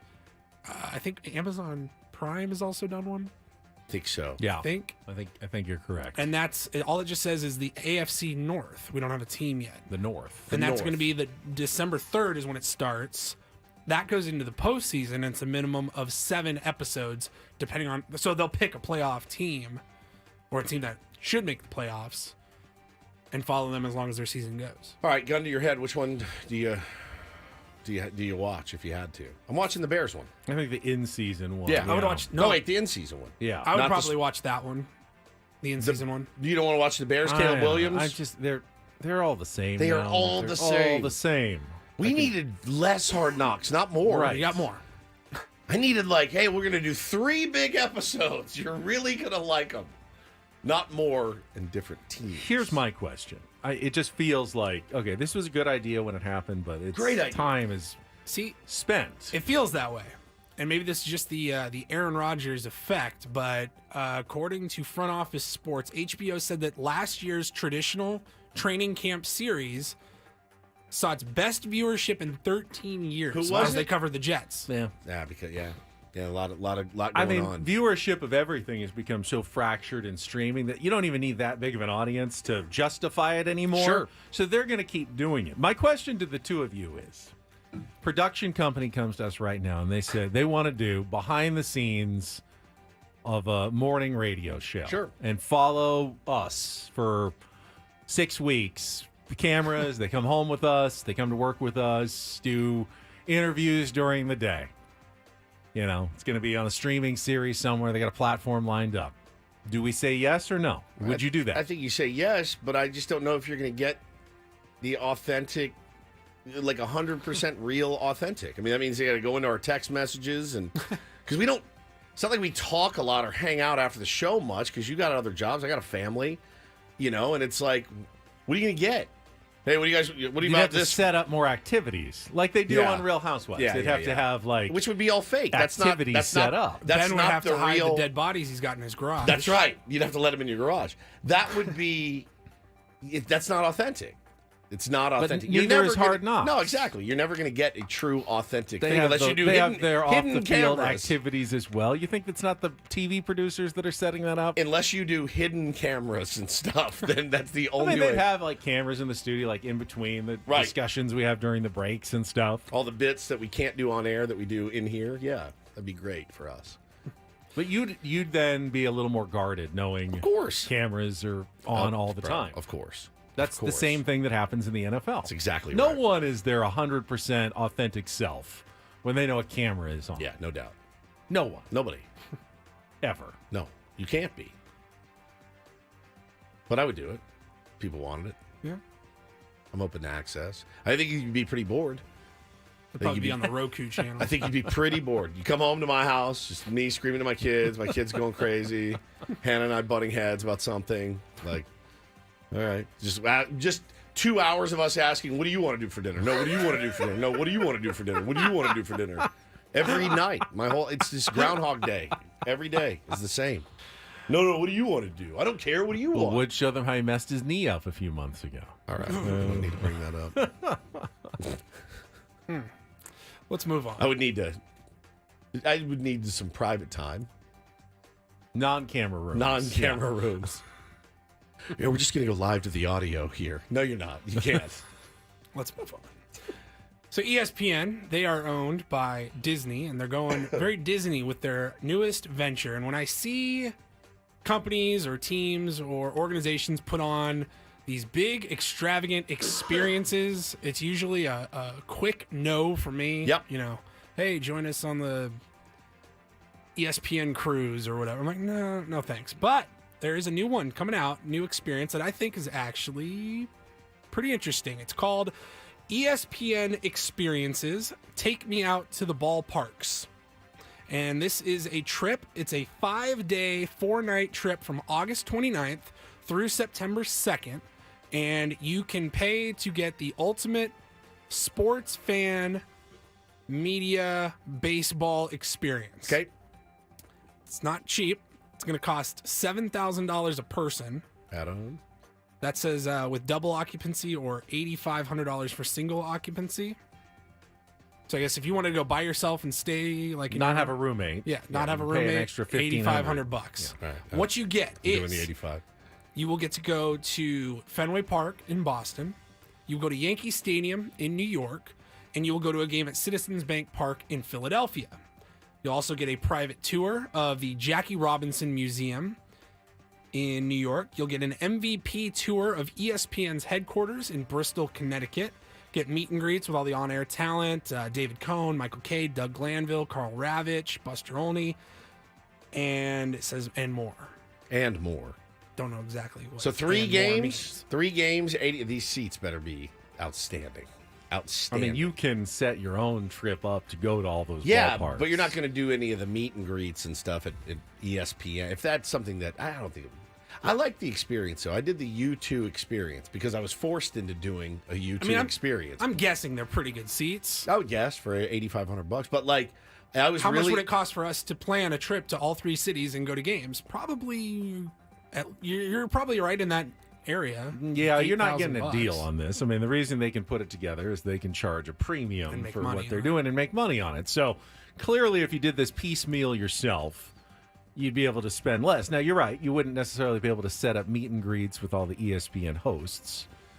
But, I mean, Woods is very nice. You send him a nice email, he'll come meet you. It's true. Really, whenever you want. So it's true. You can email Linda Cohn, and if she's nice, you say, hey, can you run outside? You mind if I come by and just do a little meet and greet during the guy at the gate's my ballpark tour? Why are you here? right. Linda Cohn's going to come outside and say hello. Do you mind? Stupid. You ask nicely enough for anything. There's a lot of people who will say yes. I will say, man, I do like a pack. I like a package. The U2 thing really sold me. I was going to buy the regular tickets and I couldn't, and I wanted to go see them so badly at the Sphere. And I was like, well, if you can buy this VIP experience, it was a fortune. And I was like, I'm only going to live on this planet one time. I have to do it. So I did it. I loved every second. They gave me a book. We got to go to the museum. Like the whole thing was, the rooms were great. The tickets were phenomenal. It was the best night we've ever had, maybe as a couple. So I'm like, it was worth every penny. So I kind of like the package deal thing. Can't do it all the time, right? You can't do it for every concert. You gotta pick and choose. You got to pick and choose your moments. But if you love baseball, it's pretty good. I mean, I've never been to the East Coast. I've certainly never been to any of those stadiums. Bro, like you'd have a blast. That would be, I would be listening for that one for sure. All right, and then I tend to tell you guys about weird or new foods that are coming out, and I got this one sent to me. Did we order our Red Bull barbecue sauce yet? Or no, 5 Hour Energy 5 Hour barbecue Energy. sauce. Crap, That's I gotta right. look. Yeah, all right. It's Tuesday, isn't it? Get in there. I think it was dude. last Tuesday. I got a new one here, and it is from Cup Noodles. Had a cup noodle from time to time. Cup O noodles. It's called Cup Noodles. It's Cup not. noodles. Cup O noodles. It's Cup of Noodle. It's Cup Noodles is Cup what Noodles. the name Is of this the a brand knockoff? is. Nope, that's the brand I'm that you looking know right and Is this love. one of those he's right. misremembered things? No, it's not it's Cup O noodles? It's Cup Noodles. It is Cup noodles. He's right, dude. Cup Noodles chicken, yeah. Well, they've got a new flavor coming out, and it's only available in the United States. This is and repugnant. It's campfire s'mores. So Cup gross. noodle campfire s'mores. Stupid. The taste is described as a blend of decadent chocolate, marshmallow, and graham cracker flavors with a smoky note. They suggest having it with crushed up marshmallow or crushed up graham crackers and the mini marshmallows as well. I guess you just noodles put and- water in it and then throw it in the microwave, and it. Is it there noodles in there? Yeah, it's ramen. It's ramen with graham cracker. Doesn't sound like a good combination. Not What's even a the little broth made out of? Hershey's. Chicken Hershey's syrup. broth? No, I mean, what's like Chicken broth. something? Oh, Yeah, I it's don't- Just, described as a decadent chocolate, marshmallow, and graham cracker flavors. It's like it's dessert. I just don't know that I want watery, Desserty like chocolate noodles. milk with noodles in it, or what's going on here? Do you like s'mores? I do not. I really don't either. It's like sacrilege to say, but my kids made some recently at their They're not- grandmother's house, but and I was like, "Oh, The juice isn't worth the squeeze. It's not, dude. Someone handed me a perfectly done s'more. I'll eat it. do I want to go through the whole toasting of the marshmallow, graham cracker sandwich, trying to get it all to fit, getting it to stay, and then you take one bite, the whole thing cracks, falls apart. Falls the apart. chocolate's still cold. It's usually always cold. Yeah. When I'm just not a big fan of like chocolate. I don't like Hershey's chocolate, so I've never been big on the s'mores. Now there was a restaurant we almost went to in Las Vegas a couple weeks ago where they had like the table side dessert option was s'mores. They brought out like a little flame and you got to make your own s'mores at the table. I was like, okay, I guess I would do that. I feel like I'm doing all the work. But yeah, and so if you want to try the cup noodles campfire s'mores edition, it's available for a limited time at Walmart and Walmart.com. They go for $1.18 a cup. All right, I have been really tearing my hair out about this cup o' noodles thing because I was like, "What? It's not ruined your life." All it's right, cup noodles, man. I looked it up, and according to a couple of internet Reddit threads, up until 1993, it was cup o' noodles, and then they changed it in America to just cup noodles. And since 1993, so the past 31 years, it's just been cup noodles and not cup o' noodles. It's been 30 years. Get with the times. Why would you change it? Cup of noodles. I don't know. Weird. So I was born in '90. So I mean, my whole life it's been cup noodles. But I remember it being referred to as cup of noodles. Oh, I got a cup of noodles for lunch or something. So bad for you. Awful. So bad. I mean, Awful. it was never Irish, so I don't know why if cup o' noodles Cup made of the morning to you. any sense at all to begin with. But thank you, Paulie. You're very welcome. Cup noodles. I gotta go get my cup of noodles. He's downstairs right now. I'll be right back. Brian O'Grady and cup o' noodles. All right, yeah, you got the kids coming in for the last couple of segments. Basketball Ben might make an appearance. We had some more free agency news. I thought it might make the Reindl Report. It didn't, so save it for me. How do I tell Thank you. Woods he has a live read here? Thank you, Paulie. Well, I'll just figure it out for him. We can trade. I'll do the farmer's dog here. He can do the other one later. So we'll be right back with more Ben and Woods after traffic here on 97.3 The Fan.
I hear as I was walking out the door that Basketball Ben is going to make an appearance. I mean, obviously the free agency stuff is continuing to progress at a very rapid rate. We talked about it yesterday. Jason Tatum got a huge contract extension, largest deal in NBA history. Klay Thompson's going to the Mavs here in Dallas on a 3-year, $50 million sign and trade. Lakers have gotten really nothing they've wanted. Didn't get the coach they wanted, haven't got the players they wanted. LeBron can't find anyone who wants to be his teammate. It's been a miserable offseason for the Lakers, but they've won the offseason before. It doesn't necessarily mean you win the season, so I'm just gonna wait. I think the most interesting story, though, is that just 2 weeks after winning the NBA title, the owner of the Boston Celtics is selling the team. Wyc Grousbeck, who bought the team back in the early 2000s for W-Y-C. Wyc Grousbeck. Wyc Grousbeck. Sounds made up. Bought the team in 2002 for $360 million. Ooh, and now the Boston Celtics, who probably are going to sell, probably the largest sale price ever in the history of a basketball team, because they just won a championship. And good time to sell, I guess. They got the most titles in NBA history. The Phoenix Suns just sold for $4 billion, what was that, about a year ago?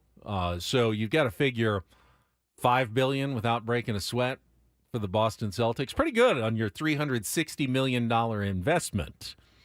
But the timing here is very cold and calculated. Hey, we just won a title. I now have to pay all these players, including giant contract extensions.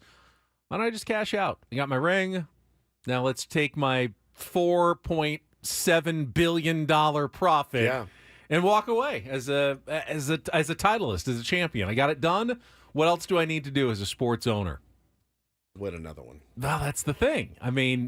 How can you resist the siren's call once you've won a championship of not wanting to stick around and enjoy it and be that championship owner for a few years? Like, I know. I got a title, but he's walking away going, I'm never going to have a better time to sell this team. Was there a reason for it? I have not seen a specific reason. The statement just said that they are expecting to sell a majority interest. Wyc Grousbeck is going to remain as governor for a while. So he's kind of like Mark Cuban. He's going to stick around with the team. I think basically he just wants, he knows there's a lot of money to be had and might as well cash in. Yeah, strike while the iron is hot, so to speak. I think so. $5 billion. That's my guess. For the Boston Celtics. If the Phoenix Suns are worth $4 billion. Right. Yeah. At least $5 billion, right? For the Boston Celtics. Good Lord. Maybe more. Maybe more. One day I'd like to invest $1,000 and make $200 million on it. What did Steinbrenner buy the Yankees for? Like $75,000 or something, and then within a decade it was worth, whatever it was. Holy shit. Trying to put myself in a Celtics fan's shoes there. Like, you win the title and then your owner sells. Are you bummed? And I go, well, that franchise they have franchise stability. It feels like no matter who is in charge, they're the Celtics, the Lakers. There's franchise stability. It's it'd be so different if the Padres got so hot, won the World Series, and then Shiel Seidler and the Seidler family just sold the team just to cash out. You'd be like, oh, we have just been set back 10 years. Yeah. It wasn't always the case. Investing in professional sports teams, back in the sometimes 60s and 70s, not a good thing. Buddy, they still make you feel like it. Owners would lose their shirt. They still make you feel how many owners in baseball cry poor every single year? Every single year. But honestly, if you had the old time machine to go back and tell your young self what to invest in, around the 1990s. Sports. Get in on a sports team. Yeah. Get in on an NBA team, an NFL team, obviously, a Major League Baseball team. And the gains have been just ridiculously exponential on those investments. And I think there's reasons for it. Media is the big thing. You got programming. If I go back 30 years, I'm still investing in Apple. Yes, I'm investing in Apple, but maybe also. I take that money and I invest in a sports team. But the reason is pretty simple. Is in a day and age when media rights of shows, people are watching less live TV than ever, except for sports. It's the one thing that we still have to sit down for 2.5 hours, watch all the commercials, And, when's the last time you watched an actual television program full through with all the commercials?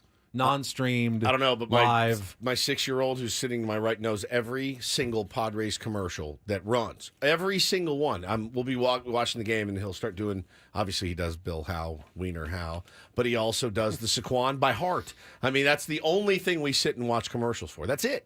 Joe Musgrove has traded in his giant stack of pancakes for a big burrito with flowers Yeah, on it. playing golf out there, real good. I'm working on his swing. I mean, even though a pitcher. But what's the best part of the best part of being a starting pitcher?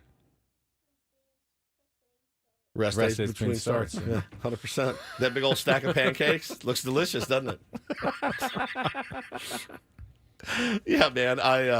That's a staggering figure for the Boston Celtics. Staggering. And he didn't get in the ground floor. I mean, it was already $360 million. I mean, you're talking about back in the day, Steinbrenner investments that were really nothing, pretty modest, paltry, and people were worried that they were overpaying. Oh my, George Steinbrenner, he's gonna lose a fortune paying for the New York Yankees that much. No. In fact, he did not. That investment worked out quite well for the Steinbrenner $10 million family. bucks. Bought it for $10 million bucks. And yeah, that's probably worth about $10 billion now. Yeah. 10 million to 10 billion, just like that. In 1973, which probably at the time, $10 million bucks was just so much dough, but it definitely paid for that and then some. His initial investment, by the way, $168,000. And you don't even have to be a good owner to make that's the thing. Even the owners of teams that never win anything, even the Donald Sterlings, who are so bad that they have to be forced out, still end up making hundreds and millions of dollars on their investment. Their golden parachute. What were the Commanders sold again for? Ridiculous Dan amounts. Snyder. Dan Snyder made money. so much money for being the worst owner in the history of sports. You feel like there should be some consequences to that, like financial consequences. No, it's just financial benefits to being a horrible, horrible owner. And human being and everything else. Yeah, good call. I'm sure the Rockies owner is just counting his money. What's his name? Dick Monfort? Dick Manfort. Just counting his money. So it's ridiculous. So good for Wick Grousebeck and all the billions he's about to make on the Boston Celtics. All right, we'll come back. Final segment, Padres baseball. We'll get you ready for the series against the Texas Rangers. Coming up, as we mentioned, some pitching matchup changes for the series coming up. We'll get to all of that. Finishing off the day with Ben Woods on San Diego's #1 sports station, 97.3 The Fan.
Just saw a tweet over the break from the best and worst defensive players according to Fangraphs this season. And there are no Padres among the best defenders, but there are a bunch of them among the worst defenders. Awesome. Love that. Including Luis Campusano behind the plate has the worst Fangraphs rating in baseball. I could believe that based on the eye test. And then both the second basemen were actually Padres, in Luis Ariz and Jake Cronenworth, which... I mean, I get you believe numbers more than your eyes because you can't see everything that's happening. But my eyes do not tell me that Jake Cronenworth is a bad defender. They tell me he's a good defender, both at second base and first base. Yeah, I think he graded out better at first base than he did at second. And, there's a lot more ground to cover. Does he get to every ball, that the elite second baseman get to? Probably not, and that probably hurts But him. I don't feel like he's just a slug standing there and everything's going by him. I've seen bad second base play, and it doesn't look like what Jake does. He makes a lot of good plays out there. I feel like he's a plus defender in the field, wherever you put him. I don't feel like he's one of the worst defenders, but I do. Ariz, I can get behind. And Campusano, the numbers don't seem to lie there. Why do they lie so much about Jake? I don't know. The defensive one, I think defensive numbers are the ones that aren't they the most subjective? Eno has said that they definitely have the most work to do in trying to figure out how to numerically compute defensive value. That there certainly is some flaws that they haven't totally worked out in the formulas that compute how valuable you are defensively. Yeah, I just don't know. I don't know. Satan Bluffer says if a player makes all the plays within his limited range, the numbers tend to still not like them. Don't read too much in them season to season. I just don't feel like Jake is extremely limited in his range either. I don't either. I'll take it, man. Ultimately, I think second base is one of the least impactful positions defensively on the field, and we don't need Jake Cronenworth to be number one analytics defensively at second base. We need him to hit the ball. Yeah, he needs to hit, and he's very beyond serviceable at second base, and really, like you said, graded out better at first. A bad second baseman when you see one, and I don't get that sense from him. I do with Ariz, and certainly at first is not. Yeah, but if Ariz is leading the league in hitting, like, oh, whatever. All right, fine. Deal with it if he's your second baseman. Yeah, Jake, did he win a Gold Glove? I think he did. Did he? Was a finalist at least? Yeah, at second base. Yeah. Campy though. You watch and you go, oh, I've seen this kind of fall off since the beginning of the year. Pretty poor. But yeah, I mean, look, all those do is probably hurt their contract value moving forward. So you're lowering the price on Luis Ariz right now. So maybe it's not the worst thing. All right, interesting series coming up. Padres and Rangers. We'll get into it in our final segment here after a check of traffic on 97.3 The Fan. From the 97.3 The Fan Traffic Center, here's Kelly Danick. Traffic is sponsored by Air Max, San Diego's highest-rated heating and air company. Visit them at airmax.com. Not a bad wrap-up for our morning drive, guys. Cordell and Cordell Traffic Cam shows a stalled car north outside the 15 past University. It's in the center divide. Looking for the best in HVAC? Choose Air Max, San Diego's highest-rated heating and air company with free diagnostics on all repairs and estimates. See why over 1,300 happy customers have given Air Max 5-star Yelp reviews. See Air Max today at airmax.com. I'm Kelly Danick with Ben & Woods, San Diego's #1 sports station, 97.3 The Fan. So it's kind of interesting as you look at this upcoming series. I mentioned the Padres have reworked their starting rotation slightly. They're moving Dylan Cease up to pitch today. Adam Mazur will pitch tomorrow, and then Michael King in the series finale. But in a simply one-on-one comparison with the ERAs of starting pitchers, the Rangers have the advantage in every single game of this series. Nathan Eovaldi going tonight, 3.45 ERA against Dylan Cease's 3.84. Obviously, John Gray, who's got a 3.77, better than Adam Mazur, who's over 7. And then Max Scherzer, who is just back from the injured list, but has pitched pretty well, 1.74 ERA against Michael King's 3.61. You look at that, and, that is the core of their rotation. You start wondering, well, why are the Texas Rangers then struggling so badly, coming off a World Series title? They're 38-46. They're well back in both the AL West and the wild card race in the American League. I mean, they have home run, sluggers. Adolis Garcia, 16 homers. Corey Seager has 15, more than anybody on the Padres. Where are these struggles coming from for the Texas Rangers? They simply just have a really bad manager that doesn't know what he's doing in Bruce Bochy? Right. I don't think that can really be it. The Texas Rangers, ultimately, they're just not hitting consistently this season. And I've watched... And that's about the only explanation I can give you. Listen, I'll reserve judgment until after the series. I've watched an inning, not much, of Texas Rangers baseball this year, which puts me on par with the average Texas Ranger fan in the Arlington. I texted a couple buddies last night separately that live in Texas. I said, hey, you going to go see my Padres this week? They go, nah, Rangers aren't very fun to watch right now. So it's full bore Dallas Cowboys training camp right now. That's it. That's all they're thinking about, probably all they're talking about right now. And if they get back into the race, they'll heat back up in September with their viewership of the team. That's how it's always been, having grown up in that area. Didn't matter how good they were, how many stars they had. It's Cowboys town, period. So I will reserve judgment. I do look at them, and based on what they accomplished last year, I say, yeah, they're certainly not out of it by any stretch. Again, when you've got arms like that and you got Scherzer coming back, it's going to be a tall task for the San Diego Padres. Now, the only thing that you're excited about is you got 3 righties, but they're all guys that can hump it up a little bit, especially Valdi tonight, man. I mean, you better be on the heater tonight. And if you're on the heater, you can win this game. If you're not, he could pick you apart. I mean, looking at the numbers, I guess here's the big difference. The Rangers only have 2 regulars in their lineup who are even getting on base 30% of the time, a 300 OBP or better. Corey Seager and Josh Smith at second base. Every other one of their starters has an OBP that starts with a 2. They just striking out a ton? Yeah, not walking, not getting on base. For comparison's sake, the Padres... Every single regular in the lineup is over 300, leading baseball Jurickson Profar at 408, Tatis 354, Hassan Kim 336, Jackson Merrill 328, Cronenworth 324, Manny, even after the slow start, 314, Solano 349, Arise 352. Every single Padre is getting on base, and almost no Texas Rangers are getting on base. That's why OBP is still very important. I mean, you like that, batting average is good. OPS and slugging is great. They've got slug. They're just not getting on base. So when they get a home run, it's almost always a solo shot. Nobody is getting on base for the Texas Rangers this year. Interesting. Yeah, it's interesting stuff. Evaldi tonight, he's a 5-pitch pitcher, Benny. He's going to throw that heater at you. It's about 96, so you got to be on that. Then when you're looking heater, he's going to throw that splitty at you, and his splitty's pretty nasty too. It's low 90s as well. He throws a curveball, throws a cutter, throws a slider a little bit. He's a 5-pitch pitcher. He's good, but it's hard to shut down the Padres offense completely because they will probably make contact, and all they need is one inning where when they make their contact that a few balls fall in, and then they have guys on base, and then they tend to bring them home, and that's why the Padres lead baseball in, 4-run innings this year? Yeah. That's what they've done really well.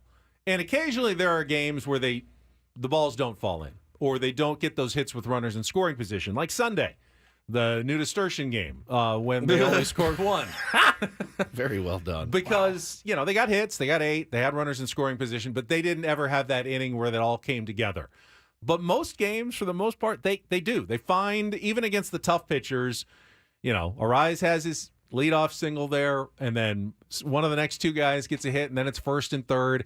Then you get two or more hits, or someone gets a home run, and it's boom. You've got 3 or 4 runs on the board just like that. And that's been the recipe for Padres victories this season. Will it happen this series? You never know for sure. They're going up against tough pitchers, but it's not. I don't feel like, they've got no chance against any of these guys. I feel like they absolutely have a chance against every single pitcher they face because of their approach and the way they do it. I do wonder, man, you think about some teams that may be sellers, and we talked about the Texas Rangers potentially maybe being one of those teams. I don't think that you can throw in the towel, certainly with an entire month of July left and you're getting guys back healthy. But, man, if they did continue to struggle down the stretch, Evaldi is an interesting guy. He signed a 2-year, $34 million deal. I think it was before last season. So would he be... How big a sellers can the defending champs really become? I mean, I have no idea. You got to think, if anything, they would hope to restock for next year. Why wouldn't they be sellers if they have a crap July I mean, who do they have on whose contract expires this year? Is Evaldi? Is he got one more year? Evaldi has a vesting option for next year, which if he gets 300 innings over the last 2 seasons, gets to $20 million. So he still has a year and a half left. So my guess is that will, since he's been pretty healthy, that will vest. So he'll have I'm putting another myself year in and a their half. shoes. They just won the title last year. You think you have, it's not working out this year, but you still think you have the roster to go make another run. You're not just going to start dumping everybody.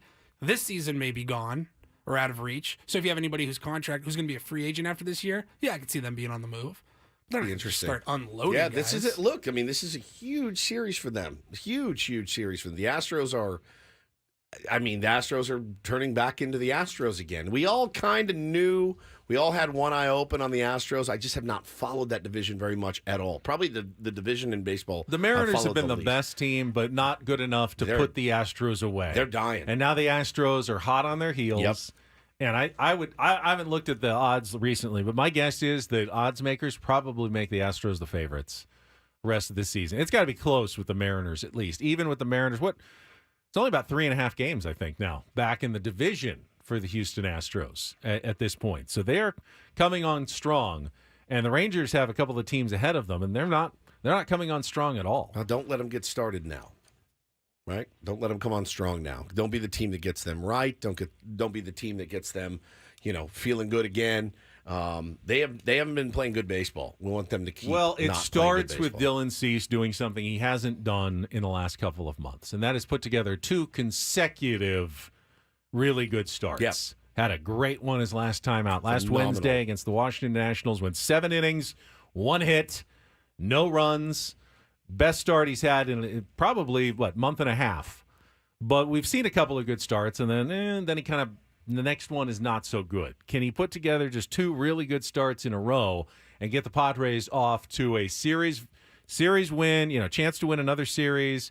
They'll have 3 wins on the road trip. This is a big one today. Knowing you've got Major going tomorrow, I mean, this is kind of a little bit of one of those sellout games, if you're Mike Schilt, and they manage that way. He absolutely does. Like, if he needs Bobby tonight for 4 outs, he's going to do it. Oh, for sure. No question. Yeah. I mean, if you have a chance to win that game. He's got a lot of bullets in his chamber for tonight's game. He does, and I think he's going to use them tonight. You always want to win when your ace is on the bump, certainly. Knowing, again, who's to follow the next day. And King has been really good. He could go out and dominate the Rangers easily. So, but this is that one that you really, really want to get. If you can get off to a lead early, watch him manage that game a little bit differently than he would. Yeah, in a universe that makes sense, which is rarely the one the Padres Play occupy. in, yeah. Padres, take this series by winning today and Thursday. Yeah, correct. And you come home with a 4-2 road trip, and you're more than happy with that. Now, could they win tomorrow with Major on the mound? They Sure. did, yeah. The last Sure. start they did. They're always. You never know when the Padres are going to drop that 8-run inning all of a sudden, and that can turn anybody into a winner. But in the universe that has some logic to it, get today's game. Hope, cross your fingers for tomorrow, and then give yourself a chance to win the series with Michael King against Scherzer, who again don't know what he's got right now. Still probably a little hit or miss coming back from the injured list on Thursday, and that's how this series should shape up on paper. But we could get swept. Yeah, you just completely ignore that in real life. Exactly right. When the Padres could sweep or get swept, and we really don't know what's going to happen. Win tonight, baby. Win tonight. Find a way to win the first game. That would be a good way to get things started. Yeah, they still scare me. They've got those players where you're like, man, this guy's a really, really tough out.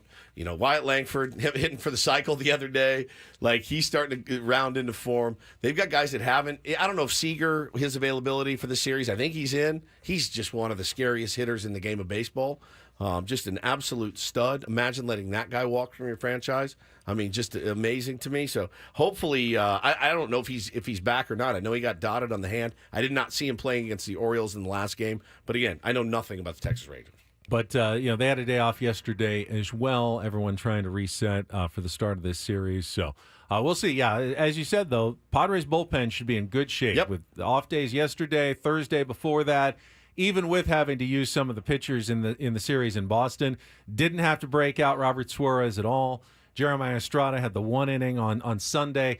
everyone should be available to the Padres in this game today for a chance to start the series off on a good note and put yourself in it with 2 chances essentially to win the series the next couple of days. Yeah, Seager had an MRI, came back negative, so it's just a matter of his discomfort. Had the day off yesterday, so we'll see. I mean, if he's in the lineup, he's not having a Corey Seager-like year, and even in a down year for him, Benny, still got 15 bombs for him, so he's pretty nasty. All right, we are done for today. We'll come back tomorrow. We'll have a game to wrap up. It'll be our last day of the week as we get you ready for the 4th of July holiday.